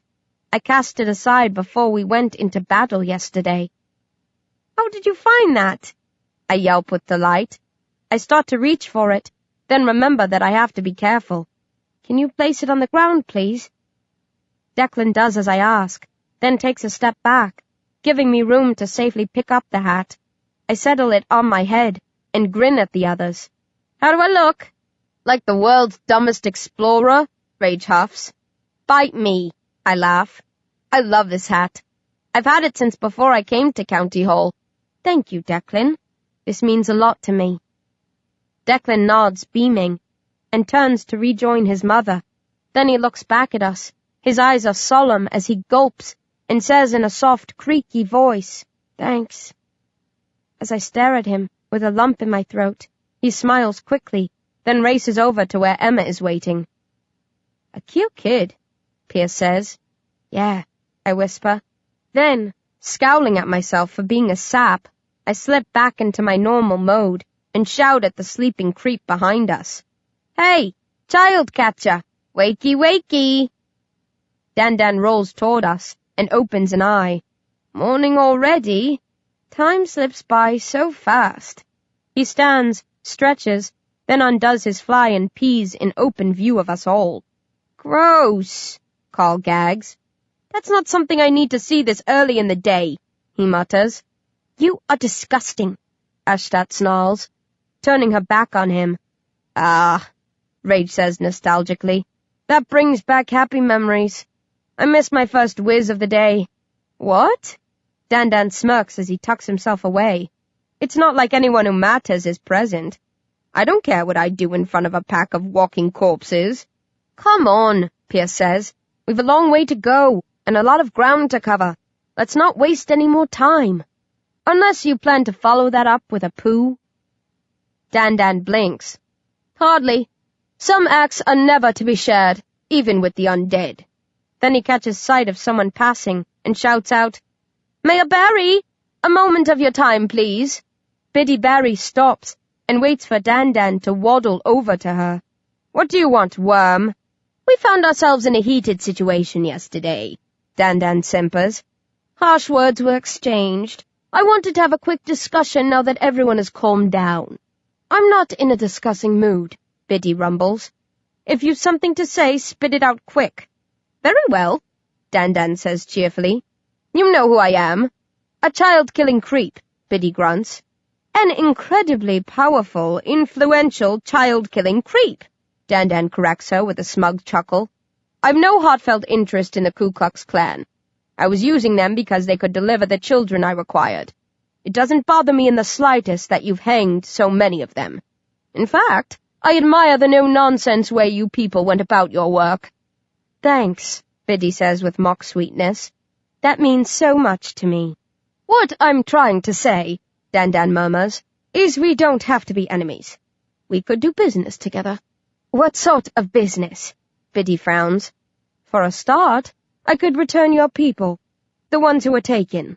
They'll be sent back to us anyway when the angels deliver you to your allies, Biddy notes. Maybe, maybe not, Dan replies. Owlman said he would try to arrange for their release, but he was in no position to make such a guarantee. I, on the other hand, am in that position. If you agree to a deal with me, I'll have them sent back in perfect health, along with any supplies that you might be in the market for. Biddy's eyes narrow. That's a generous offer, Lord Wood. What would we have to do for you in return? Grant me safe passage home, Dan says, then nods at us. And serve me up their heads on several nicely sharpened sticks. That's all I ask. Everything else will be forgotten and forgiven. Biddy chews her lower lip, thinking it over. Then she looks past Dan. Deputy Peg, what's your take on this? I think we should ram his offer up his arse, Jacob roars. Your position has been duly noted. Biddy faces Dan again. Get stuffed, scumbag, she says, and walks away briskly. Now there's a woman with style, Dan chortles, not in the least offended. I knew it was a long shot, but nothing ventured, nothing gained. Shall we head off, then, my little undead retinue? Or is there time for brekkie before we set sail? Eat this, fat boy, I growl, giving him the finger. Then we bid Jacob a final farewell, wish him luck, crawl down into a tunnel that has been sanctioned for our use, and set off on the long trek home. 11. We pick up the pace heading back to London, mindful of the deadline. We should have plenty of time to return to County Hall, then head over to wherever Owlman is and swap the child killer for the prisoners, but there's always a risk we might get delayed along the way. I expect the chubby lord to struggle to keep up with us, but to my surprise, he's very sprightly, marching along, whistling softly and trying to make small talk. Keep it quiet, fatso, I growl at him at one point. You'll draw zombies down on us. I trust you to defend me if that happens, Dan smiles, then carries on whistling, the same as before. He clearly thinks he has a charmed life. The sickening thing is that the creep does seem to have been blessed with good luck. We're targeted by a trickle of zombies over the course of the day, but we never come under serious threat. They're always in small groups and easy to deal with. Dan even whips out his smartphone a few times to take pictures. He might not be able to get a signal these days, but the camera still functions. Smile for me, Bee, he sings, as I wrestle with a zombie twice my size. I almost set the zombie loose and sick it on the would-be sailor. Then I think of Vinyl and the other humans, and hold tight. Dan spends a lot of the time slyly trying to bribe us. He offers us riches and privileges, Luxury villas on zombie-free islands, all the fresh brains we could ask for. We ignore him, except for Rage, who pretends to be interested. At least I hope he's just pretending. We hit the suburbs of London late in the evening. If we were by ourselves, we'd push on, but the zombies will be emerging in their multitude soon. Suburbia is dangerous for one of the living at the best of times. The attacks have picked up sharply over the last hour, and it would be suicide to parade around with Dan once the sun has set. Pierce and Connell scout out a few houses until they find one that's free of zombies and relatively easy to defend. It also offers an escape option via the roof, though if we have to flee with Dan in the dark, when the streets are awash with zombies, escape will probably only offer him a temporary respite. Even lucky buggers like him have their limits. Dan knows this is serious. He quits whistling, settles down in a room with no windows, and munches quietly on an energy bar. He has a stash of them stored in various pockets. "Not so lively now, are you?" I murmur wickedly as he eats. Dan shrugs. "I'm not a fool," he whispers. "I know when to turn the volume down." Once the house has been secured, Rage sniffs and says, "I'm off." "Where are you going?" Shane asks. "To see a man about a horse." Rage deadpans. "This doesn't have anything to do with Dan's offers, does it?" I growl, worried that Rage might be heading out to bring back help for the child killer. "Give me some credit," Rage snaps. "I'm a cynical sod, and proud of it, but I'm not that cynical. Cut a deal with the murderous likes of Daniel Wood? Hardly." "So where are you going?" I press. "There's something I'm curious about. A little mystery I want to solve. I would have dealt with it before this if we hadn't been sent off on a mission. Now that I've got some free time on my hands, this seems as good an opportunity as any." "But we are still on the mission," Ashtat notes. "We will need you if zombies attack." "Nah," Rage laughs. "I won't make much of a difference if that happens. Besides, I'm kind of hoping they do attack. You should all sneak off if they do. Leave Dan on his own. See how smug he is then." "I really think you should stay," Carl says stiffly. "Tough," Rage sniffs. "Don't worry. I'll be back before you leave in the morning, ready to pitch in and help when needed. If you want to rat me out to Dr. Oystein when we get home, feel free." And with that, he's off. The rest of us stare at one another, troubled, but since there's nothing we can do about it, we close the door after him and return to the room where Dan is holed up, to serve as his reluctant guards for the night.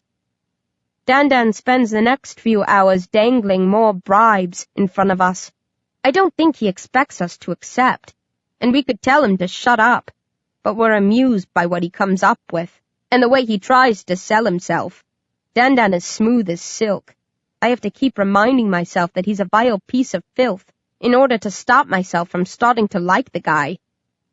Finally, shortly after 10, Dan yawns and calls it a night. "Think about what we've been discussing," he purrs. "If you change your minds, let me know in the morning and we can thrash out a deal." "Don't you want us to wake you with the news?" I smile. "Heavens no," Dan says. "A good night's sleep is sacrosanct. I've had people shot for disturbing my slumber." He settles down and is snoring lightly moments later. "I hate him," Ashtat says softly, "but I can see why he got away with his crimes for so long. As well as being rich, he could charm even the gruffest of people." "Yeah," I nod. "I bet he sweet-talked his way out of all sorts of jams in his time." "The islands sound nice," Shane reflects. "You're not seriously considering his offers," I hiss. "Of course not," he growls. "I'm just saying, I like the sound of the islands. Maybe we could check them out ourselves when this is over." "Yeah," Carl says. "There'll be all the time in the world for sightseeing once we're done with Mr. Dowling. I'd love to visit the Seychelles again. It's been too long." "Good luck getting a suntan now," Shane says, and we all laugh, but quietly, so as not to alert any passing monsters outside. Rage returns about an hour before dawn. He's got a face like a slapped arse, and his hands are trembling. "What's up?" I ask as he lets himself into the room and slumps in a corner. looking like a gambler who lost everything at the races. "Shut it," he says. "Did you try to woo a Zom-B?" I simper. "Did she turn you down?" Rage stares at me, as if he's thinking of killing me. I don't wilt. I know from experience that you can never show fear in front of a bully.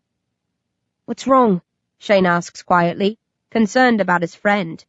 "Nothing," Rage snaps. Then he forces a weak smile. "I just found out tonight that I was right never to believe in the goodness of man. We're all a bunch of skunks when you strip away the trimmings. Every stinking last one of us. I've always known the world was peppered with bastards like Dan, but I thought they were balanced out by decent, well-meaning people. I was a fool. We're all as worthless as that snoring killer. Every single one of us." "You're in a cheerful mood," Carl snorts. "Yeah, well," Rage drawls, leaning back against the wall to stare at the ceiling, and he doesn't say anything else after that. We rise an hour later, as the sun is starting to come up. Dan slips off to the bathroom to do his business. "Time for number 2, he cheerfully informs us, and comes out with his nose pinched shut. "Quick," he croaks. "Let's get the hell out of here. If that stench doesn't attract the undead hordes, I don't know what will." We head off in high spirits, except for the glowering Rage, as if the slaughter we'd witnessed in New Kirkham was months ago instead of just hours behind us. It's nice to be closing in on home. We haven't been away very long, but it feels like weeks. I'm looking forward to catching up with the others, resting in my own bed, tucking into Kiara's cranial stew. Of course, there's still Vinyl and his fellow captives to worry about, but I put thoughts of them to one side for the time being and focus on all the joys of County Hall. Attacks come more regularly than yesterday, and we're kept busy saving Dan's rotten neck. He's not as chirpy today. Marching through the middle of London is a different proposition from tramping through the countryside. Zombies can attack at any moment, from the shadows of any building. We're on constant alert, no room for error. Despite the frequency of the assaults, our luck holds, and we advance without casualty through the suburbs, then the parks of central London. After a swift dash through Westminster Square, we catch sight of the stunning County Hall building. Excited, we jog across Westminster Bridge, and are soon being welcomed back by our fellow angels. They're delighted to see us, curious about Dan, anxious when they note Jacob's absence. We assure them that everything's fine, promise to fill them in on all the details later, then ask if Dr. Oystein is around. They tell us he's in his laboratory, and we make a beeline for it. The doc spots us through the glass of the lab door and hurries out into the courtyard to greet us. He's smiling warmly, arms spread wide. Then he spots Dan and draws to a halt. Nobody says anything for a moment, while we wait for Dr. Oystein to compose himself. "It is good to see you again, my angels," he murmurs, "but I must admit, I am surprised by the company you are keeping." "This is," I begin to tell him. "Lord Daniel Wood," Dr. Oystein cuts in. I recognize him from pictures I've seen in the past, but even without them I would have known him from your accurate description after your stay on the Belfast. I see that his penchant for naval outfits remains. "You can't go wrong with a good sailor's costume," Dan smirks, then adds, "I know you too. I've heard many tales about the fabulous Dr. Oystein. Our owl-eyed friend is full of them." "You consult with him now?" Dr. Oystein asks coldly. "Oh, yes. We're the best of friends." The doc mulls that over, then looks around and frowns. "Jacob is not with you, is he?" "Don't worry. He's fine," I tell him. "He's become the deputy mayor of New Kirkham," Shane says, and the doc stares at us uncertainly. "Honestly, I'm not kidding." "It sounds as if you had a most unusual adventure," the doc mutters. "And it's not over yet," I growl. "The KKK took Vinyl and a load of other people prisoner. Our men wants us to swap Dan for them. That's why we haven't ripped his throat out. Yet," Shane adds for good measure. Dr. Oystein looks astonished. "This is grave, unsettling news. You must tell me the full story. Zhang will need to hear it too. Give me a few minutes to finish up." I will meet all of you in Zhang's rooms presently." As we turn to leave, the doctor calls to Dan. "Lord Wood, I welcome you to County Hall, and offer you protection during your stay with us." "Very kind of you," Dan says, taken aback. "But if you even look sideways at any of my young angels," the doc says softly but firmly, "I will tear your flesh from your bones in as slow and excruciating a manner as possible, and bear in mind that I have had decades to consider such procedures." As Dan's cheeks redden in a rare moment of unconcealed terror, Dr. Oystein says, "Get this piece of rotting flotsam out of my sight," then heads back into his lab to tidy up and cool down. I've never seen the doc this worked up before. I have to say, it is a delicious surprise. If I could bottle Dan's expression, I'd take pleasure from it every single day for the rest of my life. Take that, you putrid child-killing scum. 12. We find Master Zhang training a group of angels. We interrupt and tell him that Dr. Oystein is coming. He dismisses his students and asks us to sit. While we're waiting, he fetches a kettle, teapots, and cups, then starts to brew tea. He loved flavored tea when he was alive, and even though we can't taste much now, he likes to indulge his old habit. Zhang hands a cup to each of us, inviting us to test his concoction. He pauses when he comes to Dan, then sets down a cup in front of him and bows politely, as he has done with the rest of us. "Many thanks," Dan says, returning the bow. Then he says something in Chinese. Zhang looks startled, but responds in his own tongue. The pair exchange a few sentences. I think it's part of the traditional ceremony.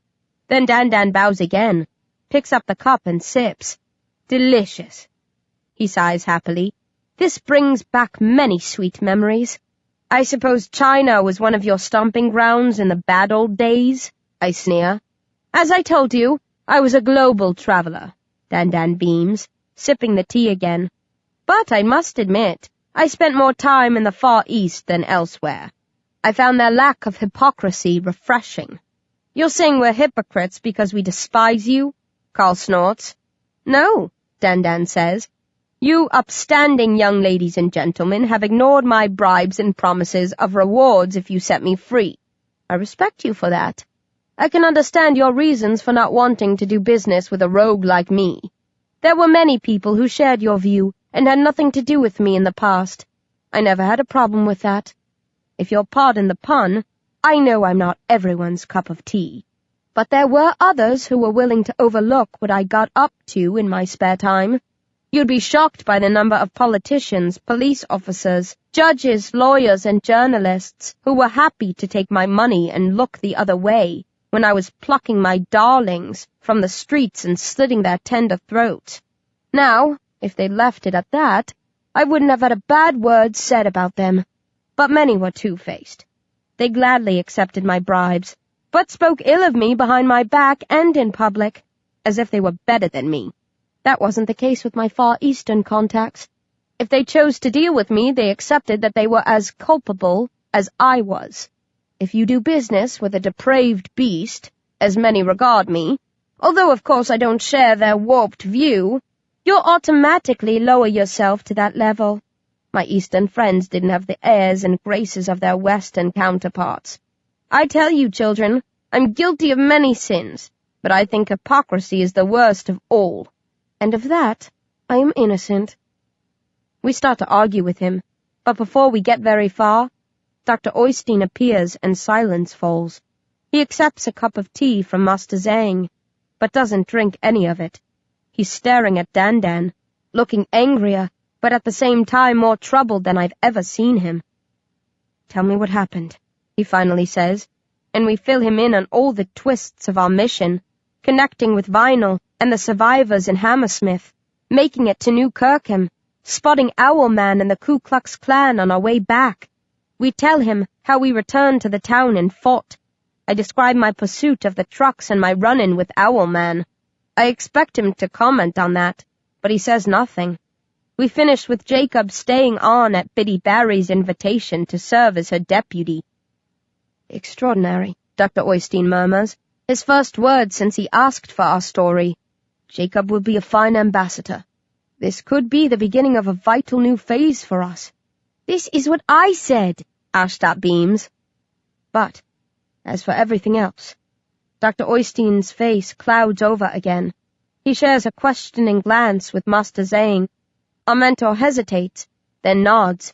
Come with me, please, Lord Wood, Zhang says, getting to his feet. Where are you taking me? Dandan asks as he rises, looking ever so slightly worried. A room where you can rest and dine, Zhang says. Our chef, Kiara, will take your order and serve you as best she can. What about exchanging me for the girl's friend and the other prisoners? Dandan asks Dr. Oystein. You're not going to renege on our deal, are you? I agreed to no deal with you, Dr. Oystein says quietly. Dandan stiffens. My allies will kill the lot of them most brutally if you don't take me back. I am aware of that, Dr. Oystein replies. Then, having given Dandan a few seconds to sweat, he looks at me and smiles briefly. Allay your fears, Lord Wood. We will return you to Battersea Power Station safe and sound as promised. Dandan gapes. You know where I'm based? Dr. Oystein nods. I have eyes everywhere. I know where Owlman and the members of the clan have situated themselves. So if you are working together as closely as you intimated, I assume that is where you have also set up home. Then why haven't you... Dandan frowns, then shrugs. No, it's none of my business. I'm hungry. I'll go see what your people can rustle up for me. Just one question first. When will I be leaving? Either this afternoon or tomorrow morning, Dr. Oystein says. Excellent, Dandan grins, and waddles off after Master Zhang. What a horrible excuse for a man, Dr. Oystein says sourly. It is not often that I can find nothing good to say about someone. But Lord Wood is vile through and through. He does things with style, though, Rage chuckles, smiling for the first time since he returned to us after his mysterious night on the town. Admittedly, Dr. Oystein says, he is a powerful, dangerous adversary. Many did not take him seriously in the past because of his buffoonish appearance. All of those walked away the worse for their encounters. I will not underestimate him. The doc falls silent. We wait for him to speak, but although my patience has improved vastly since I started training here, I can't contain myself indefinitely, and I'm the one who finally breaks the thoughtful peace. You knew about the Ku Klux Klan? Yes, Dr. Oystein says. Why didn't you tell us? He sighs. I was hoping the army would deal with them. As worrying as they are, Mr. Dowling must be our priority. And I was afraid that some of you might get distracted if you knew about those marauding monsters. I did not consider them our problem. Well, they're our problem now, I snort. We have to free the prisoners, make Owlman release them as he promised, in return for Dandan. Dr. Oystein frowns. But you said he only guaranteed your friend's release. Yeah, but he said he'd do his best to have the others freed too. And you think that he will honor his pledge? Dr. Oystein asks. Yes, I say confidently. I didn't when we were discussing it, and only went along with him because I had no choice. But I've been thinking about it since then, and I've realized he didn't have to strike the deal in the first place. So I'm more optimistic that he'll do what he said he would. And it's a deal he made because he wanted to make it, not because we were forcing his hand. Dr. Oystein looks confused. What do you mean? Owlman didn't work his voodoo on Rage. I turned to face the bewildered Hulk. You didn't feel anything strange when you were holding Dandan, did you? Like you should release him and step away? No, Rage squints. Why should I? When I tried to attack Owlman's dog in New Kirkham, he took control of my body. I describe what happened, how I lost the ability to move, how he turned me into a puppet, manipulating me with his words alone. If he could do that to me, he can probably do it to other revitalizers, I conclude. So why didn't he do it to Rage and simply take Dandan there and then? Maybe I'm stronger-willed than you, Rage smirks. I doubt it, I sniff. He can control revivids the same way the mutants can. and I think he must be able to do that with revitalizeds too. No, Dr. Oystein says. Revivids obey orders instinctively. They are placid among themselves. They never fight with one another, and they will follow the leadership of any undead creature who directs them. We could train ourselves to command them in that fashion, except I think it would be an abuse of our power. This is different. It must be something he set up in the past. You told me that you had crossed paths with Owlman before the zombie rising, that he knew some of your most intimate secrets. Yeah, I mutter, remembering the day he visited my flat, how my dad was afraid of him, how he knew about my nightmares. I still do not know why he is interested in you, Dr. Oystein says, but he was obviously keeping an eye on you before you returned. He must have hypnotized you at some point. Seriously? I gape. It is not as difficult as it sounds. He could have done it through third parties. Your teachers, for instance, instructed them to use key words or phrases in a deliberate way at specific times so that you would respond to certain commands later. I don't think any of my teachers were that bright, I say dubiously. Then it might have been a doctor, a nurse, anyone. It is a worrying Achilles heel, but it is a personal defect. He was not able to pull that trick on Rage because he had not established control over him prior to their meeting. Whatever, I shrug. I still think he'll let the others go in exchange for Dan. I don't know what sort of a thing they have going, but he nearly shot a brick when Dan threatened to withdraw his support. What if he refuses to sanction the swap? Carl asks. Then we use force, I growl. We hit them hard. Free the prisoners. Give those hooded horrors hell. Amen to that, Carl cries sarcastically. You don't want to do anything about it, I shout at him. Of course I do, he says. I just don't think it's as easy as you're making out. We don't know how many of them there are, or what sort of weaponry they might be packing.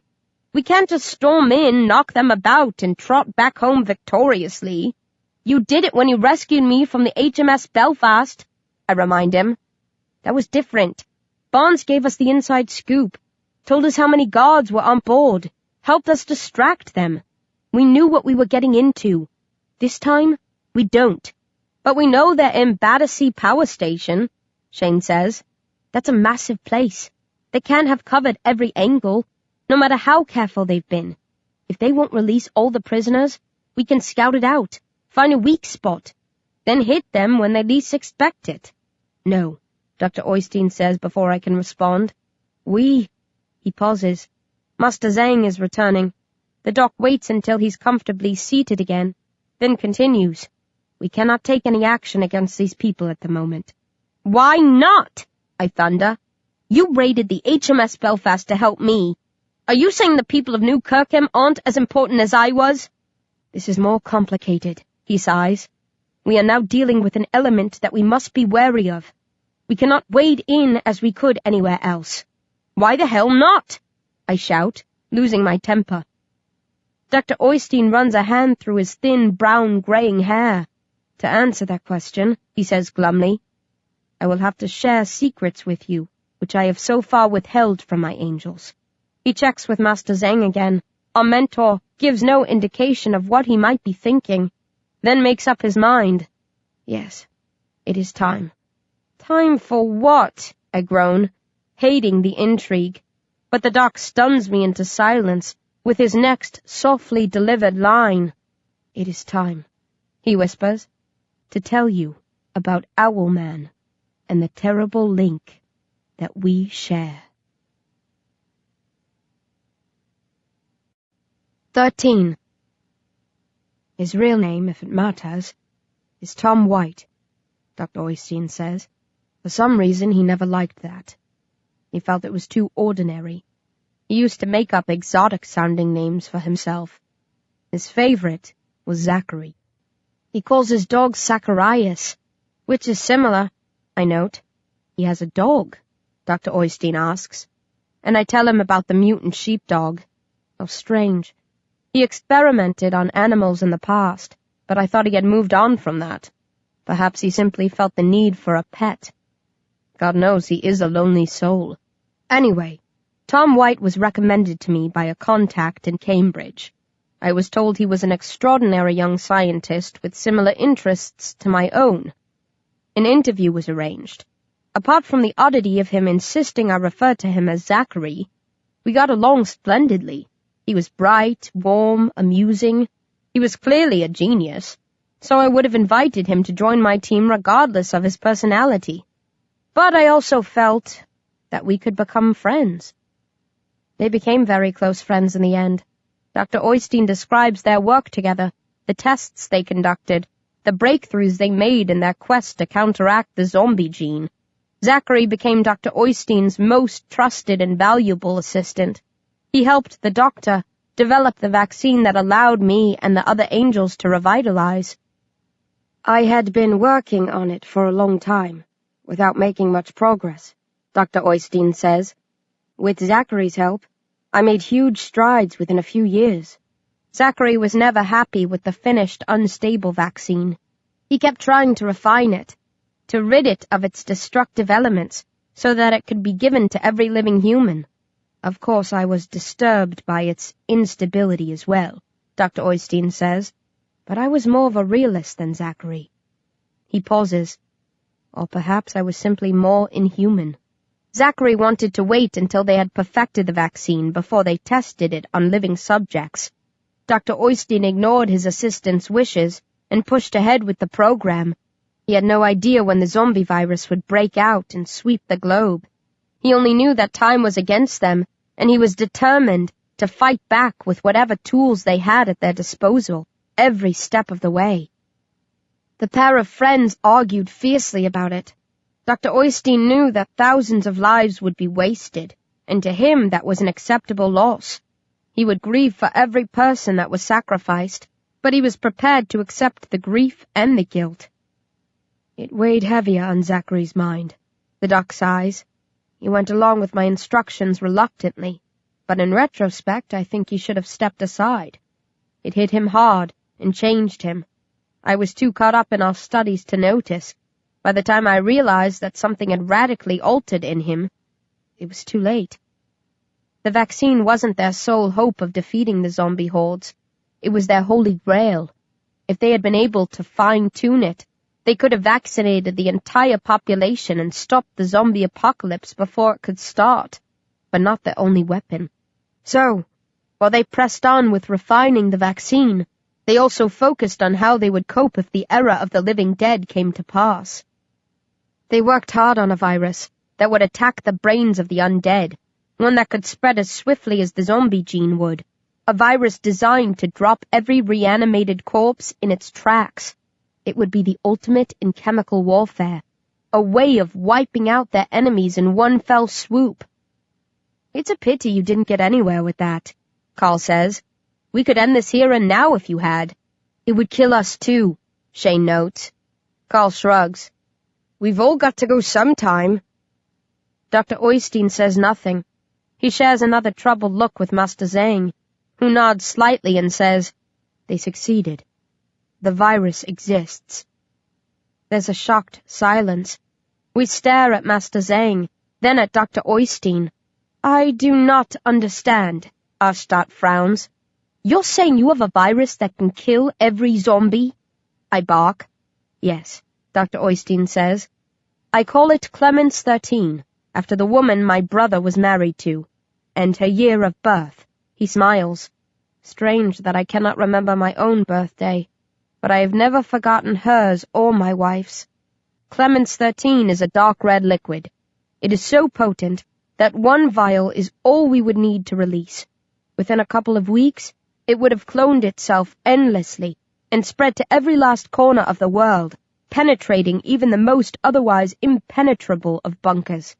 The war would be over. The living would be victorious. Every zombie would be dead. Then what the hell are we doing sitting here talking about it? I roar, leaping to my feet. Get me the damn vial. I'll smash it open and end this thing today. We cannot do that, Dr. Oystein whispers. Why? I shout. Because we die too? I don't care. If it means saving what's left of mankind, I'll take the fall. Let them stick up a statue in our honor. Or forget about us entirely. What does it matter? Whoa, Shane says. Let's not be hasty here. Can it, you coward, I snap, then hold out my hand to Dr. Oystein, clicking my fingers as if summoning a dog. Show respect or I will admonish you, Zhang growls. You can shut up too, I retort. I can't believe the pair of you have let us go through all this. Let the survivors suffer for all these months, when you can stop the madness by breaking open one little vial. You do us proud, B. Dr. Oystein smiles. I am delighted that you are willing to sacrifice yourself for the lives of others. I wouldn't have been a year or two ago, I huff. But life hasn't been a barrel of laughs since I revitalized. I frown and slowly sit down again. But you told us you didn't care about yourself either. You said you'd happily pass the reins of power back to the living if you got the better of Mr. Dowling. That it would be a relief to roll over and die for real. Yes, Dr. Oystein looks down at his hands, and his voice drops. To be honest, I long for the end. To pass from this realm, to know the blessedness of eternal sleep, to be embraced by our Maker. It is what I yearn for, more than anything else. Then what's stopping you from unleashing Clemens 13? I ask quietly, but part of me has already figured out the answer. There is another virus, the doc croaks. It can wipe out the living as swiftly as Clemens 13 can destroy the undead, but the keeper of that vial is neither human nor zombie. My nemesis, our most feared foe, Mr. Dowling, has it. 14. There's a long, horrified silence. Then Dr. Oystein continues. I do not claim to understand the state of Zachary's mind. I got to know him well before our paths diverged, and I have studied him at length from afar since, but I cannot say with certainty what he wants from this life or why he acts as he does. I have only my theories. In his last few years as the doctor's assistant, Zachary mentioned Dr. Oystein's longevity a couple of times. He spoke of all the good that he could do with those centuries at his disposal, the different fields he could branch out into. He said it was a shame that Dr. Oystein would be killed by the virus if they were successful in cultivating it. He suggested they work on a form of the virus that might spare revitalizids while annihilating revivids. Dr. Oystein had no interest in surviving the zombie apocalypse. In his view, the world could only be truly safe if it was rid of every last member of the undead. Zachary nodded solemnly when that was put to him, admitted the doc was right, and seemed to leave the matter there. Science always demands a price, Dr. Oystein says, wearily massaging his forehead. Before we could develop a virus that might work on the undead, we had to find one that would work on the living. It was the only way we could move forward. The doc immersed himself in his research, developing deadly viruses in controlled environments, experimenting on live subjects supplied to him by the armies and political parties that he was in league with. We struck a Faustian pact, he mutters. I needed the human guinea pigs and technical resources which they could supply. In return, I offered them the promise of chemical weapons, and, even more tempting than that, prolonged life. Dr. Oystein knew from an early stage that the zombie gene could exist in a variety of states. He had created the revivids and was working on revitalizids. But there were mutant strains, too, weird permutations of the gene that gave birth to creatures caught between the worlds of the living and the dead. I had no interest in the more twisted strains, he says, but there was a man who was obsessed with them, Mr. Dowling. The doc doesn't know much about Mr. Dowling's background, how he became aware of the work that had been initiated by the Nazis, but, as mad as he was in other ways, his scientific genius rivaled that of Dr. Oystein. He was as brilliant in his laboratory as he was insane outside of it, working in opposition to the doc and his assistants, concocting his own wild versions of the undead gene. He toyed with his subjects, Dr. Oystein tells us. The mutants and the inhuman baby that B saw were the results of his tinkering. There might be others that we are not aware of. Dr. Oystein developed a virus that would swiftly purge the earth of its human inhabitants if released. It was a nasty but ingenious little number. It would leave all the other creatures unharmed, only wiping out humanity and maybe some genetically close simians, like chimpanzees and gorillas. The virus in its purest form was a milky white liquid. It had a long chemical description, but the doc christened it Schlesinger 10, after his wife and her year of birth. He kept Schlesinger 10 under lock and key. Only 4 other people had access to it. He trusted each of them implicitly.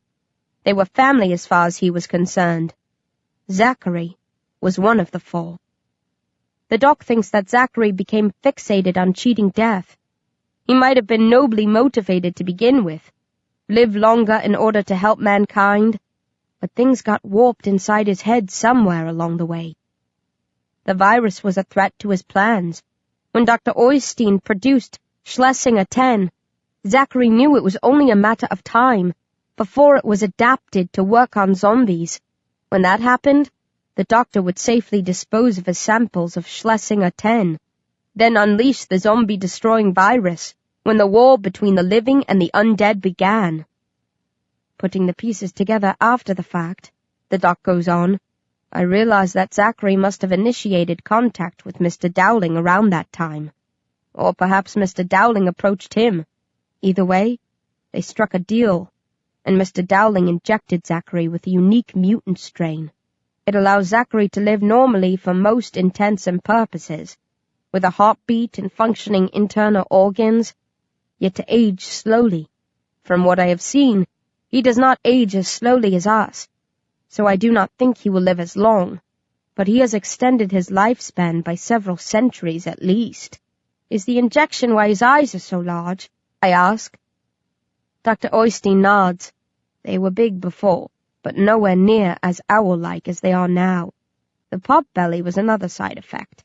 I have no idea why he should have ballooned out in that fashion.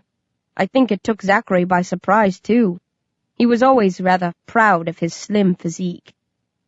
Once Zachary had been injected, or perhaps the injection came later, the doc isn't sure, he set about stealing Schlesinger 10 and killing all of those who could replicate it. It was a swift, vicious coup. He sneaked Mr. Dowling's mutants into the laboratory, where Schlesinger 10 was stored.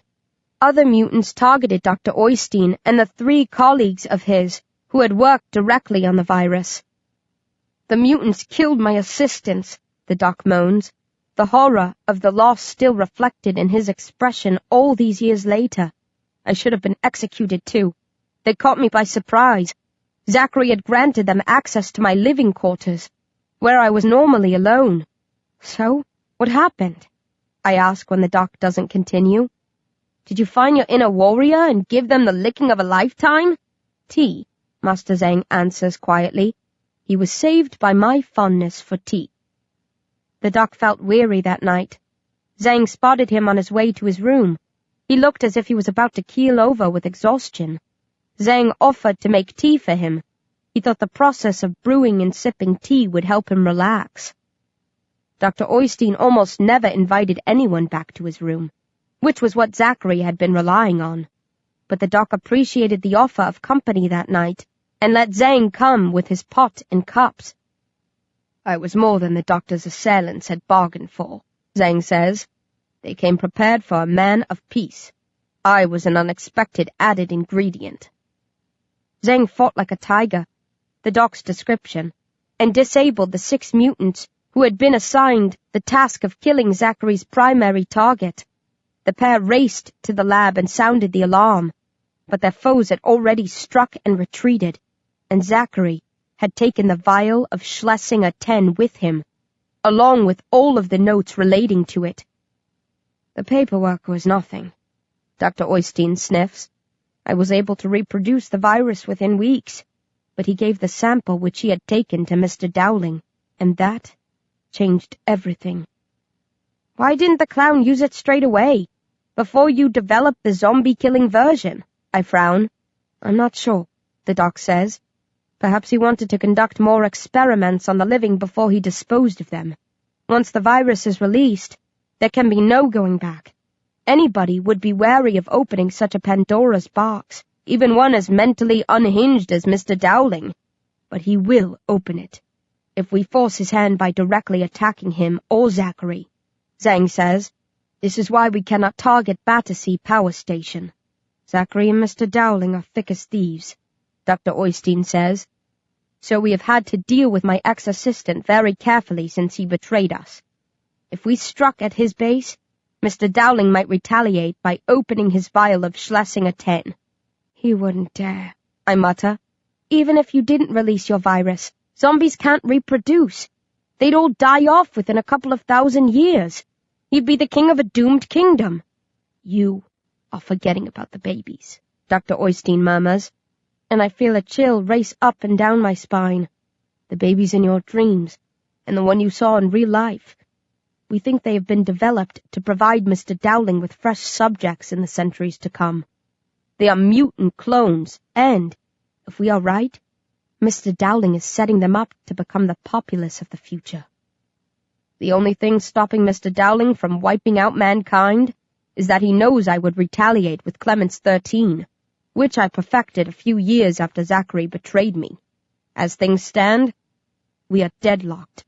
If one of us releases his virus, the other will retaliate by releasing theirs, and that will mean the end for us all. Neither of us wishes to see that happen.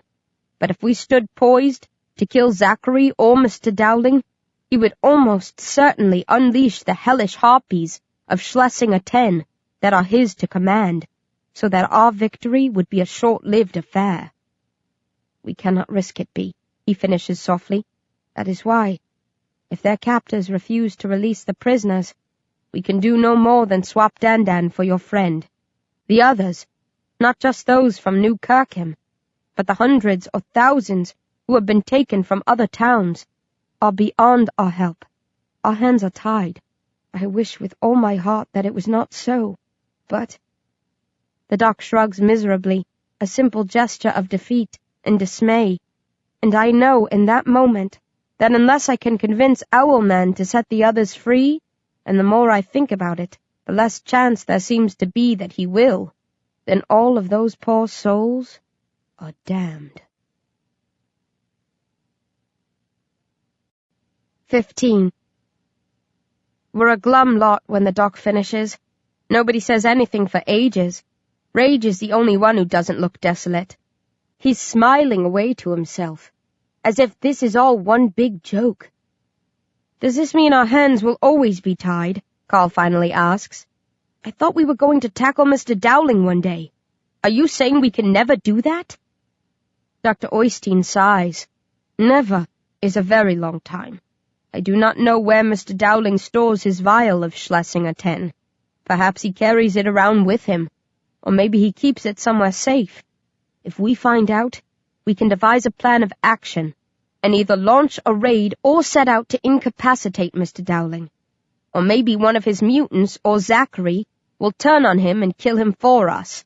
In that case, wouldn't his killer take the vial if Mr. Dowling keeps it with him? I ask. Or, if it is held elsewhere, would Mr. Dowling not have instructed some of his people to retrieve the virus if he is killed? Ashtat chips in. Dr. Oystein grimaces. All those outcomes and many more are possible. That is why we must bide our time and hope for the best. He rises and groans, rubbing his most recent wound, where he was shot by my ex-teacher, Billy Burke. I know this is unsettling news. That is why I hold certain information back, so as not to disturb the rest of you. But when times call for it, I must reluctantly share the burden. My apologies for troubling you with this. It's not your fault, Doc, Carl says. Don't beat yourself up over it. The doc smiles gratefully at Carl, then strokes his chin thoughtfully. Now, we must deal with the more pressing matter of what to do with Lord Wood. Are you sure you want to return him, B? You know how cruel he is. Do you really wish to set him free to torment and kill again? No, I mutter. But Vinyl's my mate, and there's still a chance that Owlman might arrange the release of the others too. I can't just abandon them. Of course, if you insist on keeping Dan. I'm sorry, he says.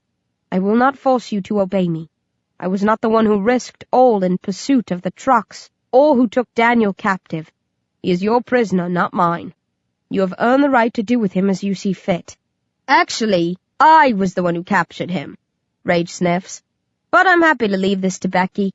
I don't care what happens to the sadistic sod. I wrestle with the dilemma for a minute, then my shoulders slump. Even if I can't get the rest of them released, I've got to do it for Vinyl. If we hand Dan back to them, we can target him another time, hopefully before he can do any more harm. But if we execute him now, Owlman will definitely kill Vinyl. I couldn't live with that on my conscience. I understand, Dr. Oystein says, offering me a comforting smile. Then we will return Daniel this afternoon. I know we have until tomorrow, but I would rather not leave it until the last moment. Now, who will I send to escort him? He looks around. I'll go, I volunteer. I kind of have to, don't I? To my surprise, Dr. Oystein responds with a firm, no. You are the one person we cannot send. What are you talking about? I snap. Owlman, you idiot, Rage growls. He can control you, so he could turn you against the rest of us. He didn't before, I pout. Because I had Dan in my grip, Rage reminds me. He couldn't turn you on me because Dan might have been nicked by one of us. I don't know, I mumble. He never worked that trick on me any of the other times we've met. It was only when I pointed the gun at his dog. Even so, Dr. Oystein says, we cannot risk it. You must stay with us. We will all be safer that way. He studies his angels again. Rage? Rage looks uncertain for a second. A worried look crosses his face. He starts to say something. Then he changes his mind and grins. Count me in, Doc. I was the one who hooked the slimy fish, so I guess it's only fitting that I take him the rest of the way. And Dr. Oystein's gaze settles on Pierce and Connell, but then he notices Pierce's missing fingers. You are injured. It's nothing major, Pierce says, although I can tell by his wince that the pain is greater than he's admitting. You need to spend some time in a groove tube, the doc says. Maybe later. Not now. I'm good to go if you want me. Are you sure? Dr. Oystein presses. Pierce nods. I won't let you down. Dr. Oystein hesitates. He stares again at the other angels. Then he nods. Very well. I had another assignment in mind for the pair of you, but I suppose you can deal with it once you have delivered your package. Go see Kiara. Eat heartily. Then have Zhang examine your wound. To be sure, it is not more serious than you think. After that, come to me in my laboratory. Rage, will you accompany me now? We can discuss the best way to handle the swap. To ensure you cannot be double-crossed. Zachary is usually trustworthy in situations like this, but it pays to be cautious. No probs, Doc, Rage says. I believe in covering all angles. The rest of you can return to your room and rest, Dr. Oystein says. You have done well, and I am proud of you. As the others are filing out, Dr. Oystein calls me back. He clasps my arms and stares into my eyes. I know this has not been an easy decision, but you have made it, and you must live with it. Do not be harsh on yourself.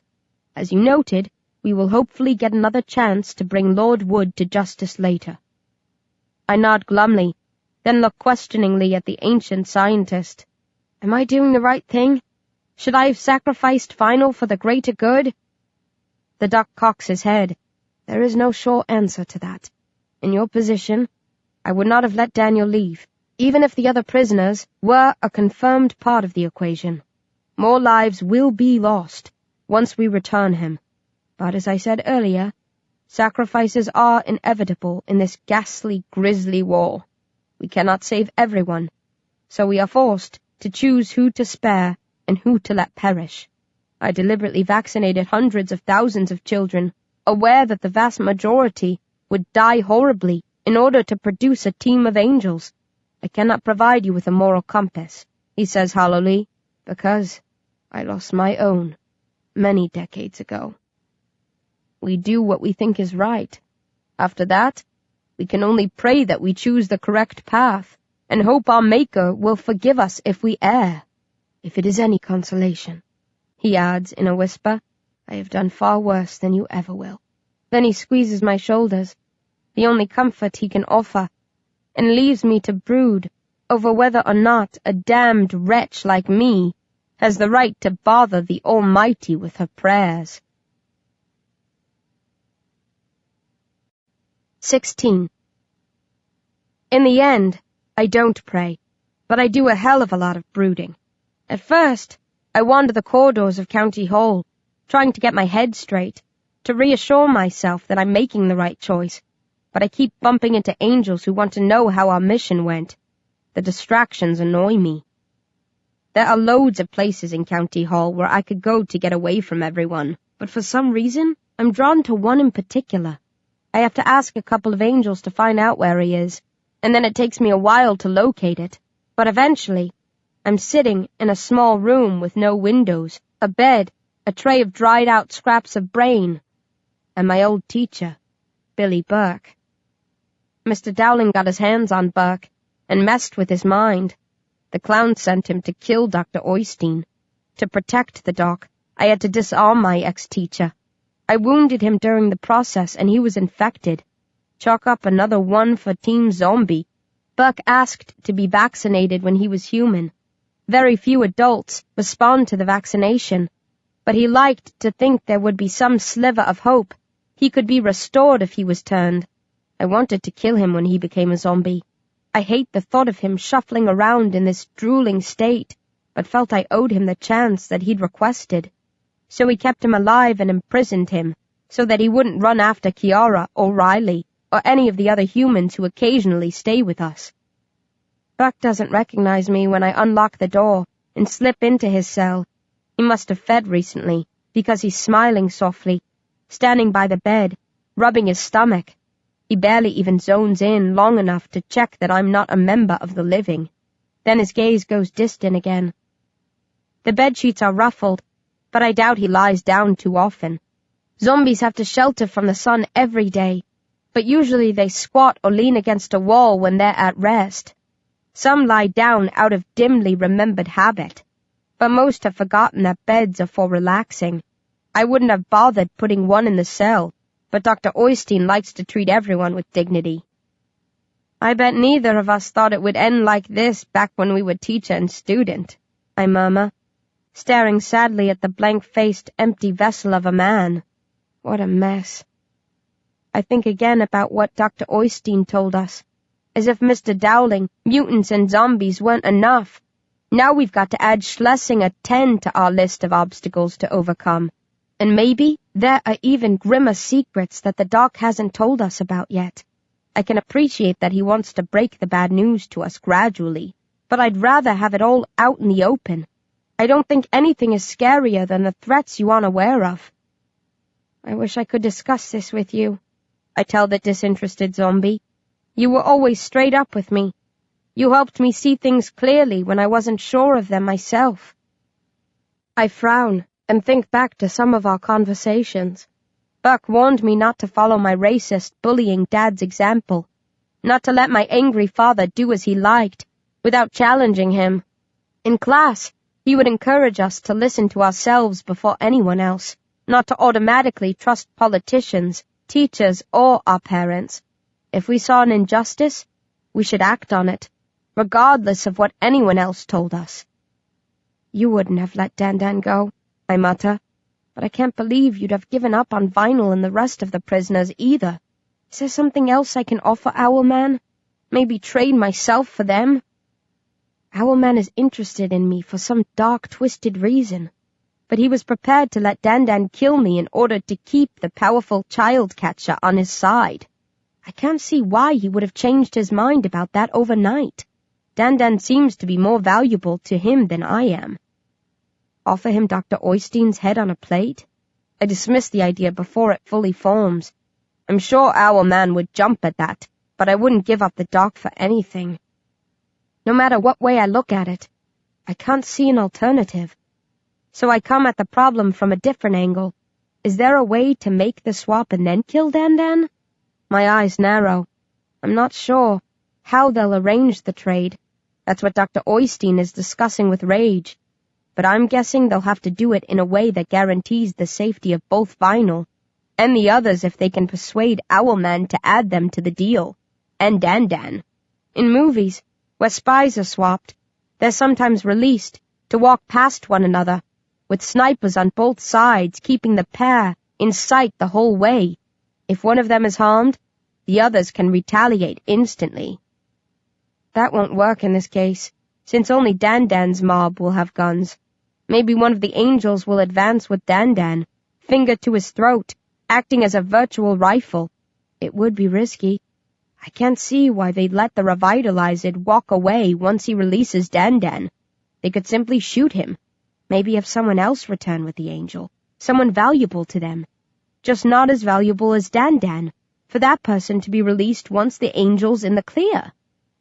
Whatever way they go about it, I definitely think an angel will have to stick by Dan's side until the swap has been completed. If it was me, I would wait until Vinyl was safe, then slit Dan's throat. It would mean my execution, but at least I'd have rescued my friend and put an end to Dan's butchering ways. How would Owlman react? He wouldn't be happy, but he'd surely know it was a personal decision, nothing to do with Dr. Oystein. He wouldn't strike back if I'd been killed in return.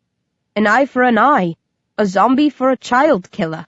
Hell, if Owlman was close, overseeing the swap, maybe I could throw myself at him, twist that long neck of his, before his aides could stop me, kill two birds with one undead stone.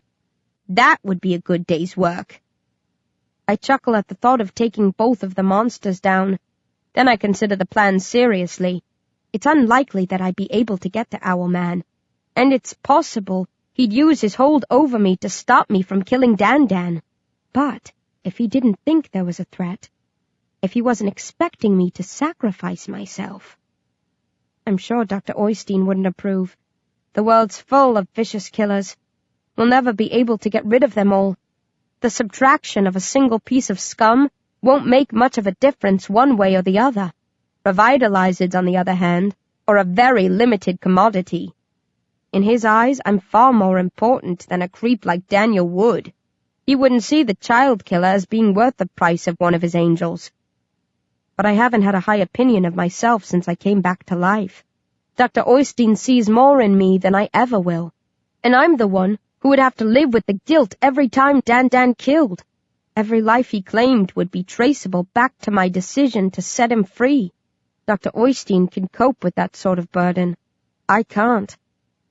He's going to be mad at me, I tell Mr. Burke. He might not understand why I did it, but you would have. You might have tried to talk me out of it. Maybe you'd have found a way of making things even out. But with no better plan on the table, and the choice a simple one between letting Dan carry on killing or putting a stop to his wicked ways. You always told us to listen to our hearts, and mine is telling me to ignore the dark, take matters into my own hands, and end this today. Well, I don't have an actual heart, but you know what I mean, don't you? The zombie doesn't respond, but I pretend that Billy Burke has given me the thumbs up. Thanks, boss. I grin as I let myself out. That's what I needed to hear. And that marks the end of B. Smith towing the party line. I'm back to going it alone, trusting my instincts, dealing with the world in my own crude fashion. It's probably not the wisest move I've ever made, and it will almost certainly be my last. But you know what?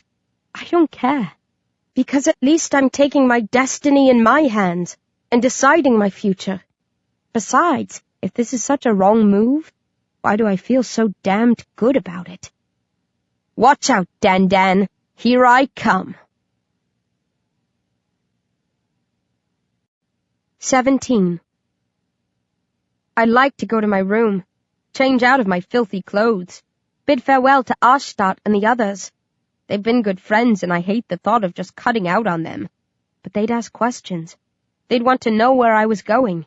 If they guessed what I was planning, they might rat me out to Dr. Oystein, not to spite me, but because they wouldn't want to see me throw away my future like this. They're a solid crew. I'll miss them. I have my wide-brimmed hat and a replacement pair of prescription sunglasses for those I lost in New Kirkham, and, although my clothes are on the tattered side, they'll protect me from the sun. A quick visit to the kitchen where Kiara stores the brains, a munch to ensure I'm at my physical peak.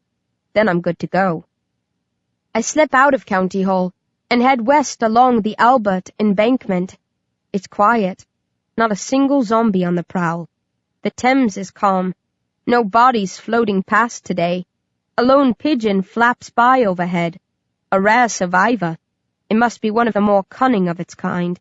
Most have had their heads ripped off by zombies. I consider where to plant myself.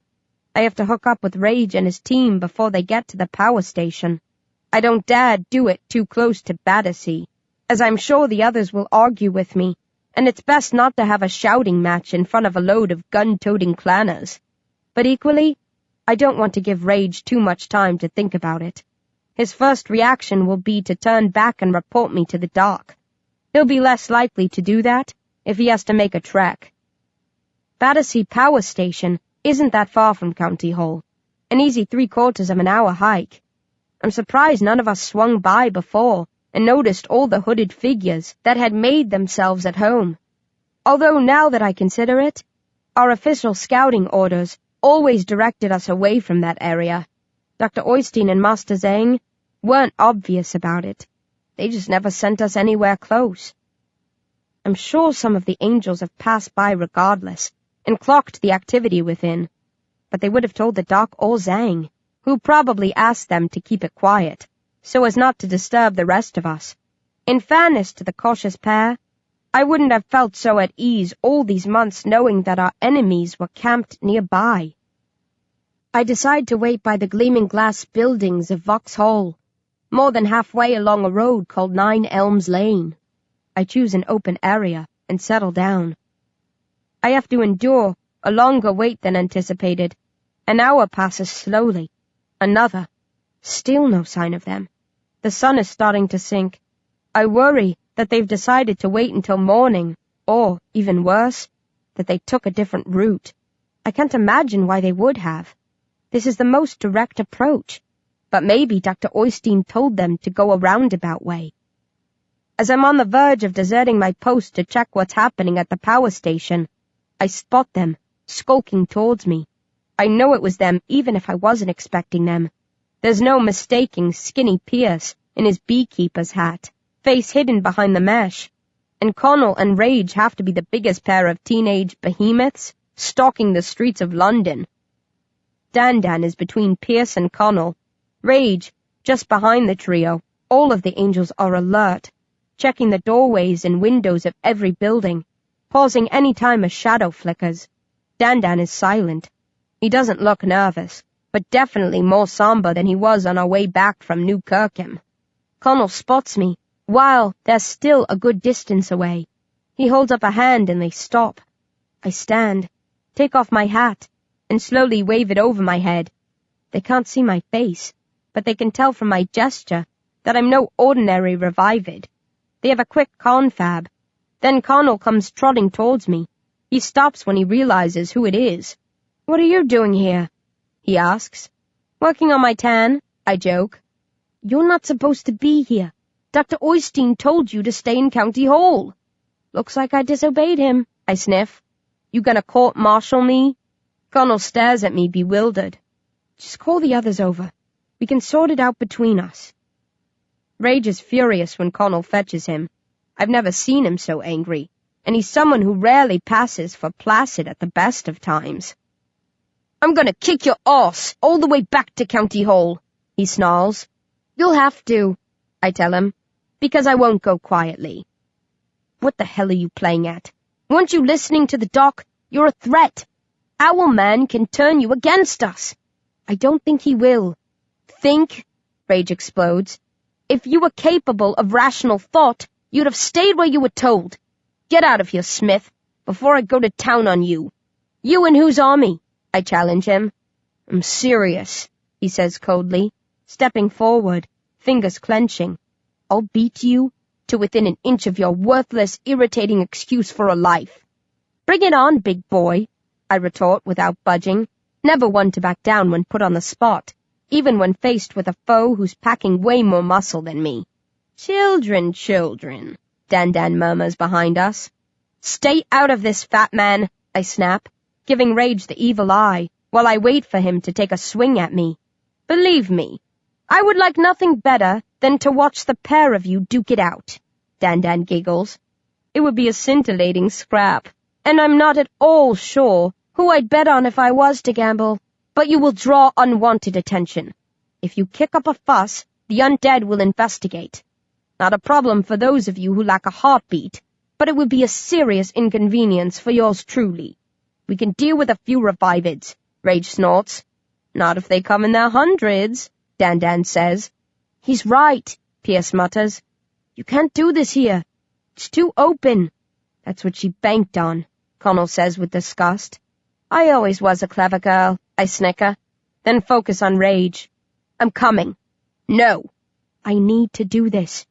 Vinyl was my best friend, and I think we'll have a better chance of convincing Owlman to let the others go if I'm on the scene. I don't care. I won't go back. And I'll tie you up and leave you here. Not without me making the mother of all rackets. You wouldn't, he says, but I can tell by his expression that he's not sure. My presence has thrown him. He wasn't expecting this. I won't interfere, I promise, lying through my teeth. But I can't sit by and do nothing. If something goes wrong, if they try to trick you, or if you're attacked on your way back, I'd spend the rest of my days wondering if I could have made a difference. B, Rage says softly, a rare use of my favored name. Don't put me in this position. Dr. Oystein tasked me with ensuring this goes smoothly. Let me do my job. You can wait here for us if you want. Help escort Vinyl back from this point. And I'll do everything I can to have the other humans released too. How does that sound? Like a fair compromise, I nod. Rage starts to smile. Then he catches my smirk and curses. You never were one for compromise, were you? He says gruffly. Not when I was alive. Definitely not since I died. You're going to regret it if you come, he warns me. Maybe. It won't be the first time I've ignored sound advice and gone on to rue the day. Rage hesitates, weighing up his options. We can return to County Hall, Connell suggests. Tell Dr. Oystein. Leave it to him to sort her out. Then you won't be able to bring Dan back today, I note. And I'll still be waiting in this spot tomorrow. Maybe we won't swap him at all, Pierce jeers. Vinyl's your best friend, not ours. If you're going to be a stubborn fool, maybe we'll just let them kill him and take care of Dan ourselves. Dan blanches. Easy, young fellow. Let's not do something hasty that we'll all regret later. Last chance, B, Rage says. Wise up and keep out of this. I shrug helplessly. I can't. Okay, he says. If you're that damn keen to tag along, on your own head be it. I'll lead. Fall in behind and cover the rest of us. You might as well make yourself useful. Anything you say, boss. Rage shoots me a dirty look and moves forward. I slip to the rear of the group, relieved and surprised that it wasn't more difficult than that. Pierce and Connell take up their position on either side of Dan. Rage looks back, makes sure we're all where we should be. Then he jerks his head, points a finger, and we advance. 18. As we're turning off 9 Elms Lane, Rage pauses and looks back. Change places with me. Why? I ask suspiciously. I want you to push ahead, so if there are any traps, you'll trigger them first. How considerate of you, I snap. Hey, he says, I don't want you here. If you'd rather back out, be my guest. Otherwise, take the crap job and be thankful we're letting you be part of this at all. I give Rage the finger, but slip ahead of the group as ordered. I edge along, ready to throw myself aside if I get the slightest scent of a trap. I negotiate the road without any problems, and come to the area surrounding the power station. Any buildings that were here have been leveled to create a stretch of flat, arid wasteland. The second I spot the 4 famous chimneys, there's an ear-shattering screech, and I crash to the ground with shock. Yelping with pain, I drag myself back into the shadows. Rage is doubled over laughing. Pierce and Connell are smiling too. Dan is shaking his head and tutting gently. Jerks. I snarl, getting to my knees and waiting for the ringing in my ears to fade. That place is packed with living, juicy humans, raged Chortles. It'll be a beacon for every zombie within a 5-kilometer radius if they didn't have a suitable deterrent in place. It's like the system of high-pitched sirens around County Hall, Pierce says. Only Dr. Oystein told us theirs is far more effective, Connell adds. Lots more sirens and way more powerful than ours. Nice of you to warn me, I huff, staggering to my feet, almost back to normal, though there's still a pain in my teeth, similar to how they used to feel after a trip to the dentist. That's the price you pay for being an interloper, Rage chuckles, then tosses me a pair of earplugs. They're heavy-duty. They block out the noise of a plane crash. Once you put them in, you won't be able to hear. We won't either. That'll put us at a disadvantage, won't it? I frown. Only for a while, Rage says. The sirens are arranged in several rings, each attached to a separate generator, to ensure they never lose the entire system at the same time. We figure they'll cut the last couple of loops as we get close, once they verify who we are, so that Owlman can come down and chat with us. We're all going up to the power station? Yeah, Rage says, shooting the other pair of angels a dirty look. I wanted to take the child catcher by myself. The doc was in favor of that too, but these Muppets insisted on accompanying me. If we've come this far, we might as well see it through, Pierce smiles. And what happens when we get to the front door? I ask. Do we invite ourselves in for tea and biscuits? Rage scratches the back of his neck. We'll see how Owlman wants to play it. We've discussed different scenarios with Dr. Oystein, but ultimately it's Owlman's call. We'll have to play along and try to make sure he can't pick us off too easily once the swap has been made. You'll need to keep back, Pierce says to me, in case the owl guy tries to turn you against us. Nah, Rage says. Better we stick together. She'll be a target by herself. Pierce shakes his head, lips pinched together behind the shade of his mesh mask. If you're willing to let her come with us, that's your call. But I'm not having her within easy striking distance of me. Me neither, Connell grunts. No offense, B. None taken. I cock an eyebrow at Rage. You should stay here, he scowls. You'll be vulnerable in the open, cut off from the team.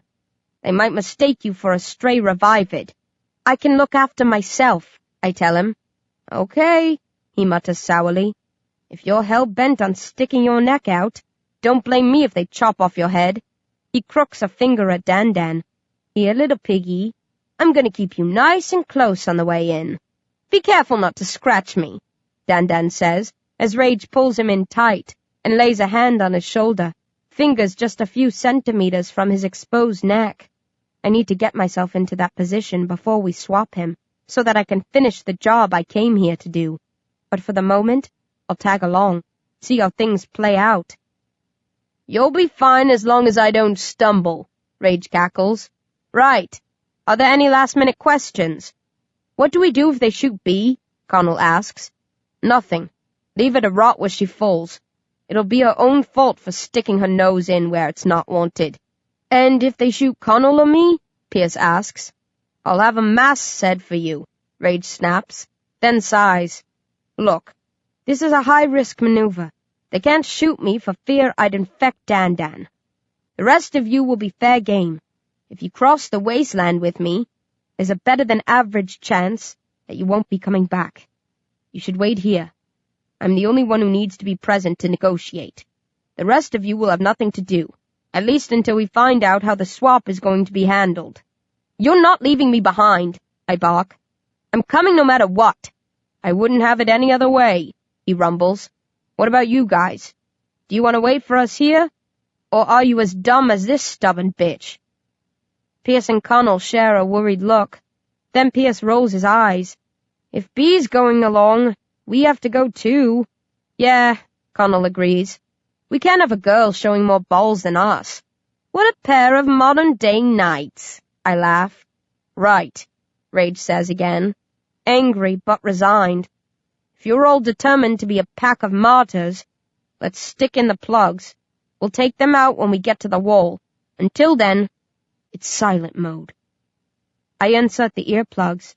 They're wax, and I carefully prod them about until they fill the space entirely, blocking out all sounds. It's not easy because of the bones sticking out of my fingers, but I manage, and the world becomes an eerie, hushed place. Seconds later, Rage looks round, and we all give him the thumbs up. His mouth opens and closes. He must be shouting to test the plugs, but nobody reacts except for Dan, who winces and covers his ears with his hands. Rage checks with us again, then nods, takes firm hold of his hostage, and moves forward into the open zone. The rest of us follow, and take our first steps of the deadly march across no man's land, where we're easy prey for any snipers who might be keen to put a bullet or two through our undead brains. 19. I've seen the landmark brick building from a distance before, but never up close. It's massive, makes me feel like an ant. We approach from the east side. There's a smaller, newer building attached to it here, and several entrances. Most have been bricked up, but a couple are in working order, barred by sturdy steel gates. I can't see any signs of life. I suppose even with the zombie-repelling sirens, the residents prefer to keep a low profile, so as not to offer their brain-hungry enemies any incentive to gather and attack. A few corpses are scattered around the wasteland. All have been shot through the head, evidence that while we might not be able to see anyone inside the power station, they must be able to see us. I feel wretchedly exposed. I have to force myself to push on at the same slow pace as the others, several meters removed from them, all on my own, with no place to shelter if the snipers open fire. Even with the earplugs, there's an unpleasant hum from the sirens.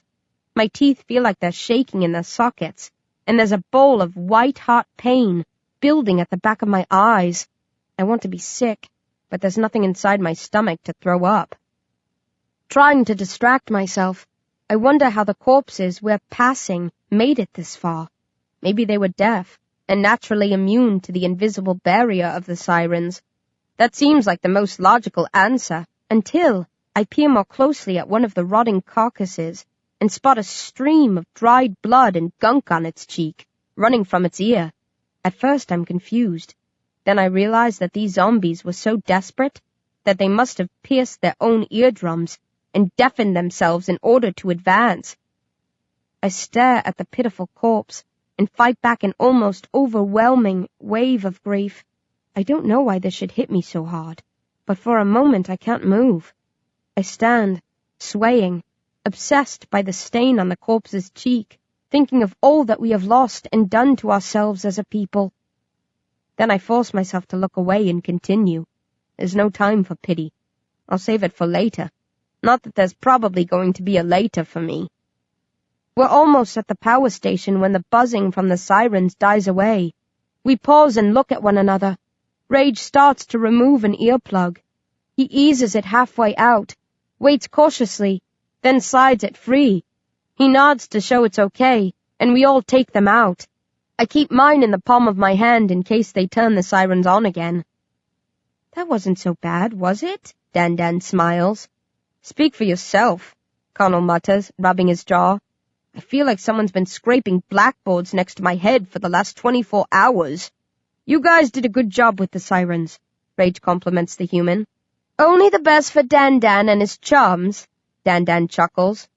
A pity you weren't so well set up on the HMS Belfast, I goad him. He shrugs. We weren't expecting an attack from the river, but we've learned our lesson. The sirens circle the building here. I stare up at the towering brick wall of the power station. With my finger bones, I could scale it easily. We can dig into brick as if it was mud, but I'm sure I'd be shot before I got anywhere near the top. What now? I ask Rage. Let's wait for them to send a welcoming party. He doesn't look as edgy as the rest of us. He always was a cool customer. There's not much that shakes Rage. Nothing happens for a few minutes.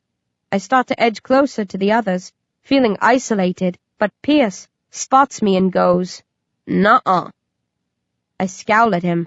What will you do to stop me? Yell out that you're a threat to Dan, he grins wickedly. They'll fire so many bullets into you that there'll be nothing left but ash.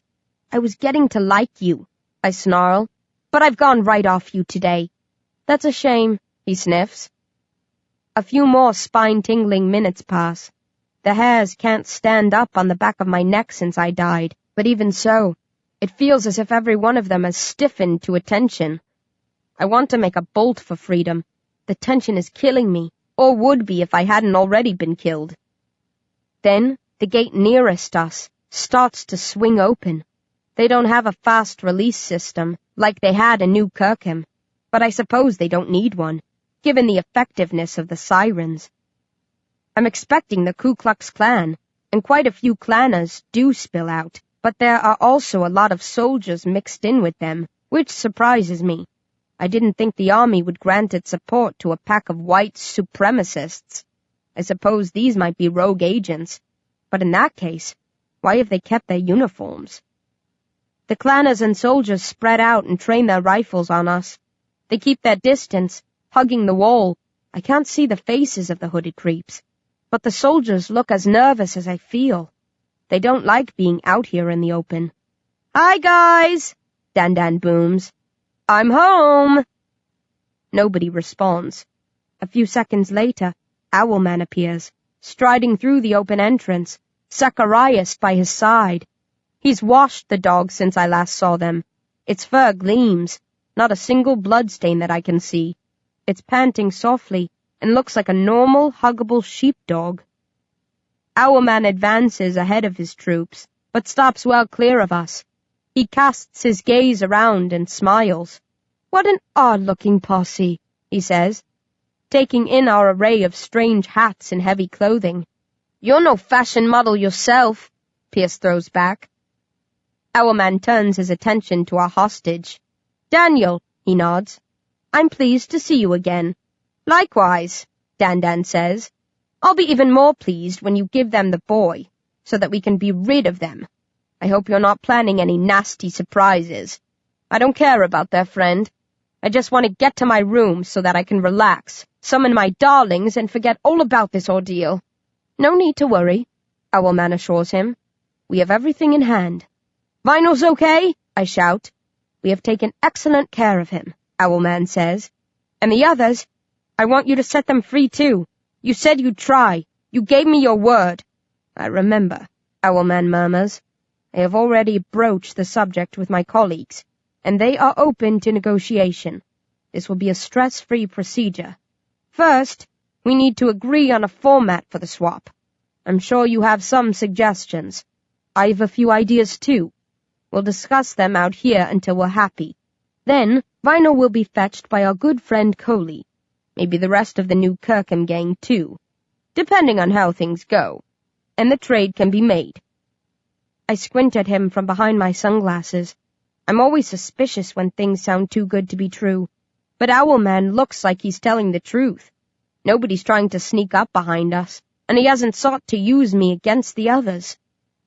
"I must admit, I'm surprised to see you, Becky," he says. "After what happened in New Kirkham, I thought Dr. Oystein would urge you to stay away from me." He did. I ignored him. "Ever the rebel," he chuckles. "That's what I like about you. It doesn't even bother you that your comrades are wary of the threat you pose, that they have insisted on a gap between you." "That was my idea," I lie. "I won't let you set me against them." "You don't need to worry," he says. "There will be no treachery here today." "I wouldn't be so sure of that," Rage says softly. Then, shocking everyone, both the living and the undead, he releases Dan, turns swiftly, makes a blade of his right hand, and drives his bone-tipped fingers through the side of Connell's skull. Connell falls without a word. I doubt he even saw the death blow coming. Pierce screams and reaches out towards his collapsing friend. As he moves to catch Connell, Rage wraps an arm around Pierce's throat, then smashes a fist through the mesh of his beekeeping hat. 4 or 5 quick blows, one after another, until he's punched through to the soft brain behind Pierce's face. Pierce spasms. Rage releases him and steps away, shielding Dan from the revitalized's thrashing limbs and spurting blood. "Careful, my lord," he says. No more than a few seconds have passed, but it feels like the whole world has turned on its head. Nobody has had a chance to react. We're all gaping at Rage, mouths open, heads spinning. "See," Rage says with gloomy satisfaction, turning his gaze in my direction. "I told you you'd regret it if you came with us." Then he smiles twistedly. "Go ahead, boys," he roars at the soldiers and clanners. "Blow the bitch away." 20. "Ignore that order!" Owlman screeches, before anyone can start shooting. He stares at Rage, bewildered, eyes even rounder than normal.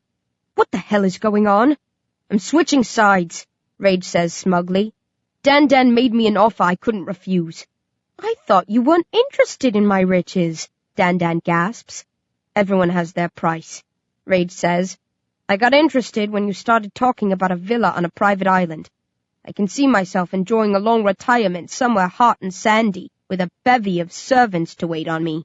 "Oh, you bold, brilliant beast of a boy," Dan whoops, clapping with delight. "If you weren't so toxic, I'd kiss you." "You bastard," I croak, staring with horror at the corpses of Pierce and Connell. The blood is soaked into the mesh of Pierce's hat. Connell has a surprised look on his face, as if he'd just been kicked in the balls by a bull. "How long have you been planning it?" Dan asks, beaming at Rage with awe, as if he was a movie star. "I began thinking about it on the way back from New Kirkham," Rage says. "I couldn't do anything to help you then. There were too many angels around. So I bided my time." "They were our friends!" I scream. A troubled look flickers across Rage's face. Then he shrugs. "I didn't want to kill them. I tried convincing them to let me advance by myself. If they'd heeded my advice, I could have simply set Dan free and gone in with him. No need for any aggravation. But they wanted to be heroes. You did too." "I'll kill you," I vow hoarsely, taking a stride towards him. "Stop right there," Dan snaps. "Make me, fat man." "If you insist." He giggles and lifts a finger in the air. "When I give the signal, start shooting, boys." "Wait, Becky," Owlman pleads. "I was not expecting this. I had planned to return Vinyl to you, the others too, if possible. I'm as sickened as you are by this act of wanton betrayal." "Easy, Owlie," Rage mutters. "You'll hurt my feelings." "But this is where we find ourselves," Owlman continues, as if Rage hadn't spoken. "One wrong move now, and I will not be able to help you. Daniel, will you object if I set her free?" "Too damn right I will," he smirks. "She's going nowhere." Owlman sighs. "In that case, we will take you into custody. I must ask you not to move." I feel my arms and legs stiffen. "Don't do this," I moan. "Please, I came to kill Dan. I knew I'd be killed too. I don't mind that. I've accepted my fate. But let me have a shot at him. Please." It's a ridiculous argument, but for some reason Owlman hesitates. "I've chosen my stand," I say softly. "I probably won't get to that child-killing demon in time, but let me die knowing I did my best to make a difference." "Oh, Becky," Owlman whispers, "you have made such a difference already. You don't give yourself enough credit, and there is so much still that you could do. Change your mind, I implore you. This is not the time or place for you to fall." "You're wrong," I tell him. "This is the perfect spot. I picked it. Let me have it. I hate having to beg, but I'm doing it anyway." Owlman looks down at Zacharias, as if the dog has all the answers, but his pet only wags its tail and barks hopefully, looking for a treat. "Very well," Owlman decides. "Your limbs are your own again. Do what you wish. I will not interfere. Have your moment of brave madness if you must."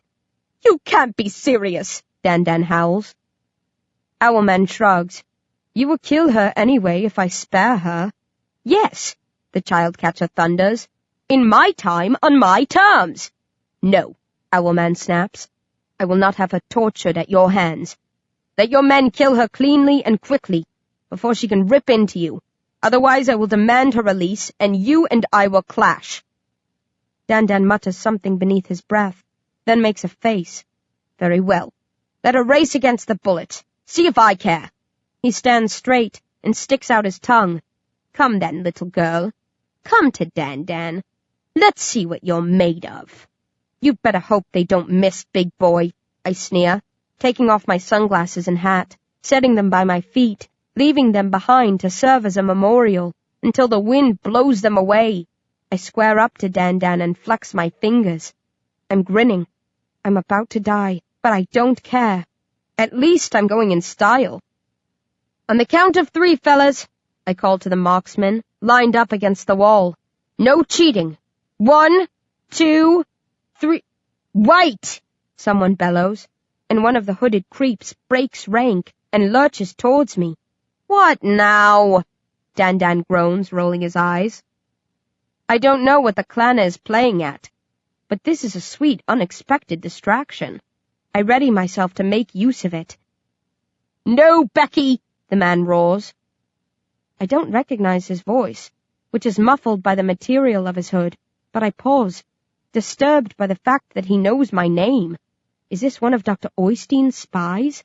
Mr. Burke was working for him secretly in the underground bunker. Maybe this guy is part of our team and thinks he can get me off the hook.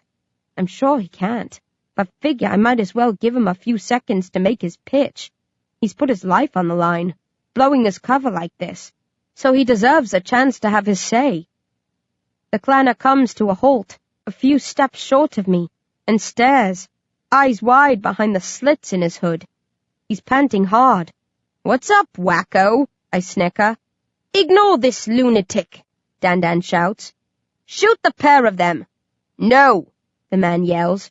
"You can't do this. Lower your weapons." Nobody obeys his order. Quite a few people laugh at him, but nobody fires either. They're all as curious as I am. Also, Dan still has his finger in the air. He doesn't really want them to shoot. He's only winding me up. The clanner curses, then says, "All right, don't lower them, you sons of bitches, but don't shoot either." "Why?" Owlman asks, but by the way he smiles, I know he's one step ahead of the rest of us. He's sussed what's going on, even if everybody else is in the dark. "I can make her come quietly," the guy in the hood promises. "Dream on, racist," I snort. "I can," he swears to Dan. "Just give me a moment. She'll do what I tell her." "Not in a million years," I huff, but I'm not as sure as I was. If this is one of Dr. Oystein's spies, maybe he has a plan to get me out of here. I'm ready to die today, but it'll be hard to ignore the temptation of rescue if it's dangled in front of me. "Daniel?" Owlman asks pleasantly, teasingly. "Oh, go on then," Dan scowls. "But if he fails, I'll have him flogged and rolled in vinegar." "Becky," Hood Guy mutters, turning back to face me. "You need to stop. Calm down and listen to me." "Why the hell should I?" I growl. "Don't argue," the man snaps. "Just do what I bloody tell you." "Why?" I hiss, taking a step closer to him, shooting evil looks. "Because," he groans, then fiddles with his hood and pulls it off. "Because of this," he says with a thin, worried smile, as my eyes widen with shock. I stare at him in silence, everybody else looking on uncertainly, wondering what the big deal is.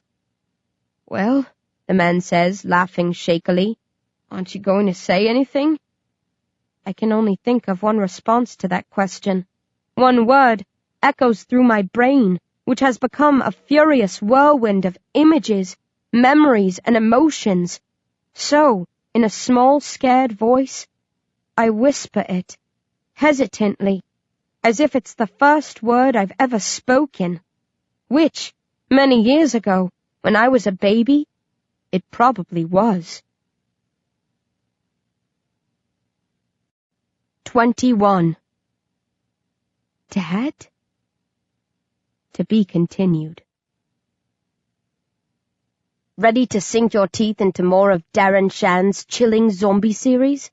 Keep listening for a peek at Zom-B Family. Available October 2014. However books are sold. 1. The guy who handcuffs me is wearing gloves so thick that you could safely handle radioactive material with them. Even so, he sweats buckets until the cuffs snap shut and he's able to withdraw.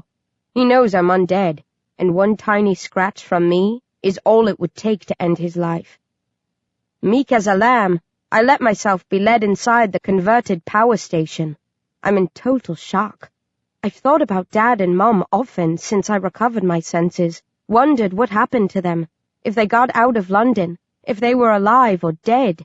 For Mum's sake, I'd hoped they'd made it to a compound or one of the zombie-free islands, but secretly, I thought they were both goners. Now Dad has popped up, out of nowhere, in the middle of my enemies, to save me from what would have otherwise been certain death. I don't know how to react, whether to feel grateful or hateful. Things were always weird between us. I loved him so much. He was clever and funny, thoughtful and protective, in some ways a perfect father. He provided for me and Mum, fought for us when he had to, gave us all that he could. When he heard about the zombies, his first instinct was to rescue me. He risked his life for mine. At the same time, he was a racist bully. He beat Mum and me regularly, usually for no good reason. He told me to hate anyone of a different color or creed. He tried to turn me into a mirror image of him, a creature of bigotry and loathing. I didn't want to grow up like my dad, but I never stood up to him. I chuckled at his insulting jokes. I read the hate lit that he stacked our bookshelves with. I pretended to share his twisted beliefs. Over time, the act became reality, and, to my shame and horror, I began behaving like him. I think, given a few more years, I might have turned into a daughter he could have been truly proud of. Vinyl used to warn me about the dangers of putting on an act. He was my best mate. But we had to keep our friendship secret, or my dad would have hit the roof. Vinyl often urged me to take a stand, but I couldn't. I was too afraid. I look around for the first time as I'm hustled through a series of rooms in the massive building. Most are loaded with supplies, food, drink, weapons. No beds. I guess the sleeping quarters are located on the upper levels. All of the external windows are bricked up. Through the internal windows, I can see into a courtyard.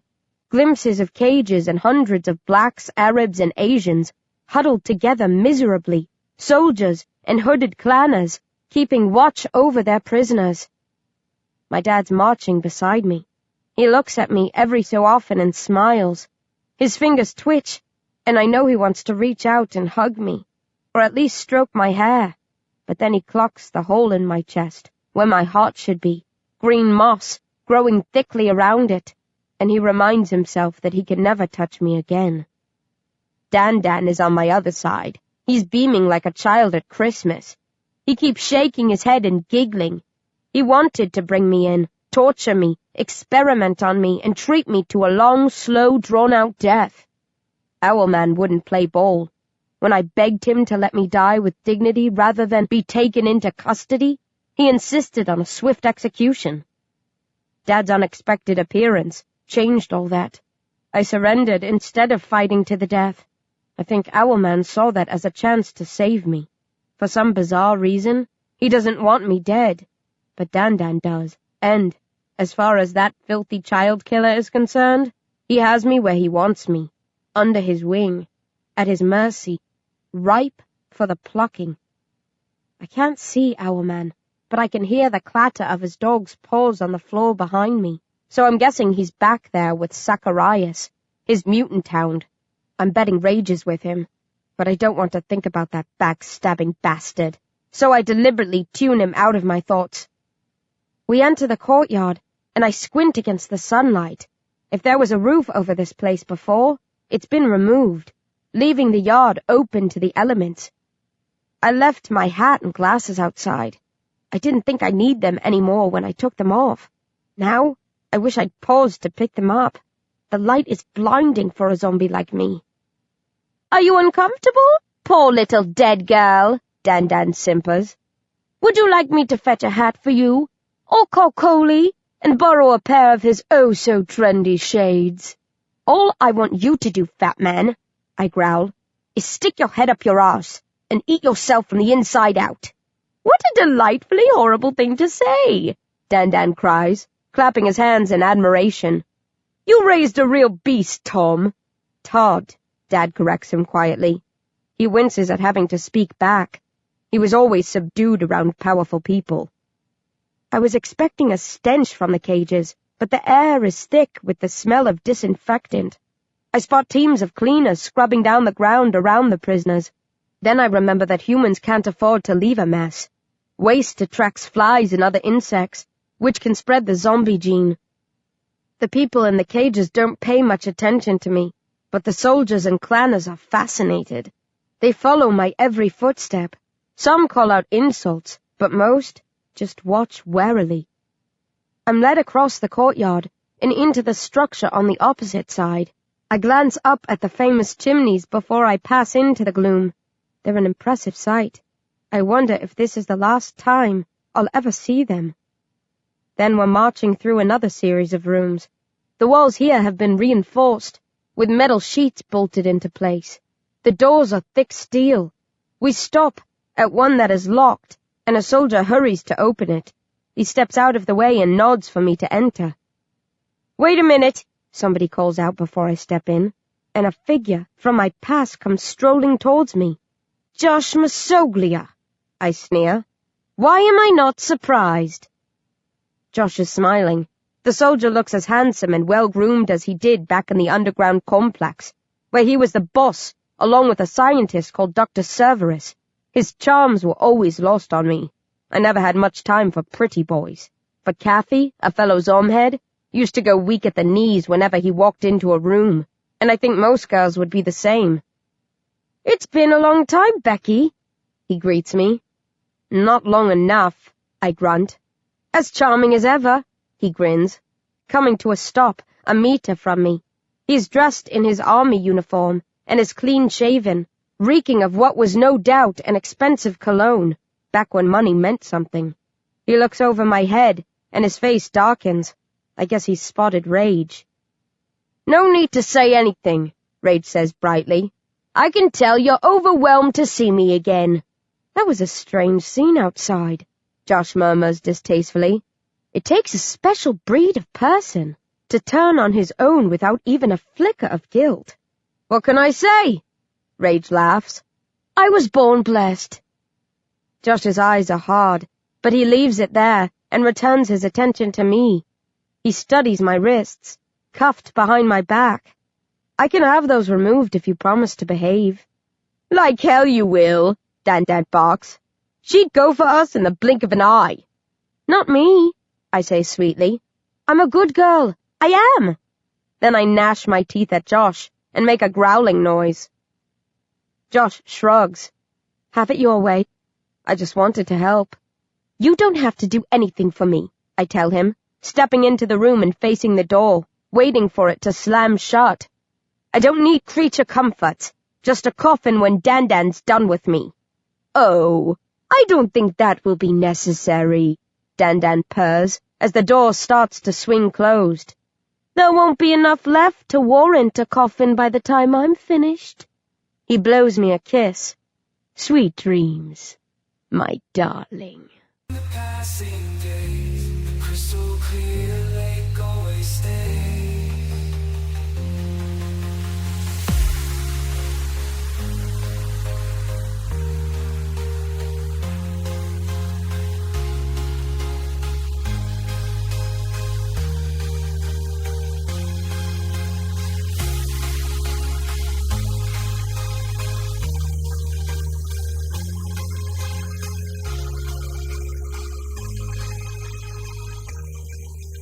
Crystal clear and came out of the wild.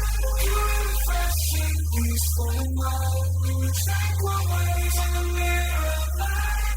Crystal clear lake is a stunning sight. From the eastern mountains to the... Dad?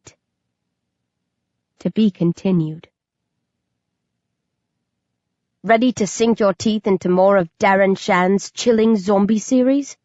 Keep listening for a peek at Zom-B Family. Available October 2014, however books are sold. 1.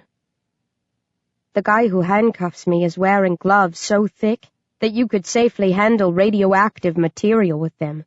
Even so, he sweats buckets until the cuffs snap shut and he's able to withdraw. He knows I'm undead, and one tiny scratch from me is all it would take to end his life. Meek as a lamb, I let myself be led inside the converted power station. I'm in total shock. I've thought about Dad and Mum often since I recovered my senses, wondered what happened to them, if they got out of London, if they were alive or dead. For Mum's sake, I'd hoped they'd made it to a compound or one of the zombie-free islands, but secretly, I thought they were both goners. Now Dad has popped up, out of nowhere, in the middle of my enemies, to save me from what would have otherwise been certain death. I don't know how to react, whether to feel grateful or hateful. Things were always weird between us. I loved him so much. He was clever and funny, thoughtful and protective, in some ways a perfect father. He provided for me and Mum, fought for us when he had to, gave us all that he could. When he heard about the zombies, his first instinct was to rescue me. He risked his life for mine. At the same time, he was a racist bully. He beat Mum and me regularly, usually for no good reason. He told me to hate anyone of a different color or creed. He tried to turn me into a mirror image of him, a creature of bigotry and loathing. I didn't want to grow up like my dad, but I never stood up to him. I chuckled at his insulting jokes. I read the hate lit that he stacked our bookshelves with.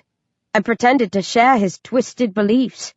Over time, the act became reality, and, to my shame and horror, I began behaving like him. I think, given a few more years, I might have turned into a daughter he could have been truly proud of. Vinyl used to warn me about the dangers of putting on an act. He was my best mate. But we had to keep our friendship secret, or my dad would have hit the roof. Vinyl often urged me to take a stand, but I couldn't. I was too afraid.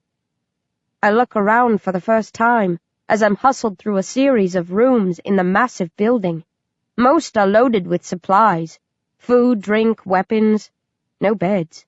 I guess the sleeping quarters are located on the upper levels. All of the external windows are bricked up. Through the internal windows, I can see into a courtyard. Glimpses of cages and hundreds of blacks, Arabs, and Asians huddled together miserably, soldiers and hooded clanners, keeping watch over their prisoners. My dad's marching beside me. He looks at me every so often and smiles. His fingers twitch, and I know he wants to reach out and hug me, or at least stroke my hair. But then he clocks the hole in my chest, where my heart should be, green moss growing thickly around it, and he reminds himself that he can never touch me again. Dan is on my other side. He's beaming like a child at Christmas. He keeps shaking his head and giggling. He wanted to bring me in, torture me, experiment on me, and treat me to a long, slow, drawn-out death. Owlman wouldn't play ball. When I begged him to let me die with dignity rather than be taken into custody, he insisted on a swift execution. Dad's unexpected appearance changed all that. I surrendered instead of fighting to the death. I think Owlman saw that as a chance to save me. For some bizarre reason, he doesn't want me dead, but Dan does, and, as far as that filthy child killer is concerned, he has me where he wants me, under his wing, at his mercy, ripe for the plucking. I can't see Owlman, but I can hear the clatter of his dog's paws on the floor behind me, so I'm guessing he's back there with Zacharias, his mutant hound. I'm betting rages with him, but I don't want to think about that backstabbing bastard, so I deliberately tune him out of my thoughts. We enter the courtyard, and I squint against the sunlight. If there was a roof over this place before, it's been removed, leaving the yard open to the elements. I left my hat and glasses outside. I didn't think I'd need them anymore when I took them off. Now, I wish I'd paused to pick them up. The light is blinding for a zombie like me. Are you uncomfortable? Poor little dead girl, Dan simpers. Would you like me to fetch a hat for you? Or call Coley and borrow a pair of his oh-so-trendy shades? All I want you to do, fat man, I growl, is stick your head up your arse and eat yourself from the inside out. What a delightfully horrible thing to say, Dan cries, clapping his hands in admiration. You raised a real beast, Tom. Todd, Dad corrects him quietly. He winces at having to speak back. He was always subdued around powerful people. I was expecting a stench from the cages, but the air is thick with the smell of disinfectant. I spot teams of cleaners scrubbing down the ground around the prisoners. Then I remember that humans can't afford to leave a mess. Waste attracts flies and other insects, which can spread the zombie gene. The people in the cages don't pay much attention to me, but the soldiers and clanners are fascinated. They follow my every footstep. Some call out insults, but most just watch warily. I'm led across the courtyard and into the structure on the opposite side. I glance up at the famous chimneys before I pass into the gloom. They're an impressive sight. I wonder if this is the last time I'll ever see them. Then we're marching through another series of rooms. The walls here have been reinforced, with metal sheets bolted into place. The doors are thick steel. We stop at one that is locked, and a soldier hurries to open it. He steps out of the way and nods for me to enter. Wait a minute, somebody calls out before I step in, and a figure from my past comes strolling towards me. Josh Masoglia, I sneer. Why am I not surprised? Josh is smiling. The soldier looks as handsome and well-groomed as he did back in the underground complex, where he was the boss, along with a scientist called Dr. Cerberus. His charms were always lost on me. I never had much time for pretty boys. But Kathy, a fellow Zom-head, used to go weak at the knees whenever he walked into a room, and I think most girls would be the same. It's been a long time, Becky, he greets me. Not long enough, I grunt. As charming as ever, he grins, coming to a stop a meter from me. He's dressed in his army uniform and is clean-shaven, reeking of what was no doubt an expensive cologne, back when money meant something. He looks over my head, and his face darkens. I guess he's spotted Rage. No need to say anything, Rage says brightly. I can tell you're overwhelmed to see me again. That was a strange scene outside, Josh murmurs distastefully. It takes a special breed of person to turn on his own without even a flicker of guilt. What can I say? Rage laughs. I was born blessed. Josh's eyes are hard, but he leaves it there and returns his attention to me. He studies my wrists, cuffed behind my back. I can have those removed if you promise to behave. Like hell you will, Dan barks. She'd go for us in the blink of an eye. Not me, I say sweetly. I'm a good girl. I am. Then I gnash my teeth at Josh and make a growling noise. Josh shrugs. Have it your way. I just wanted to help. You don't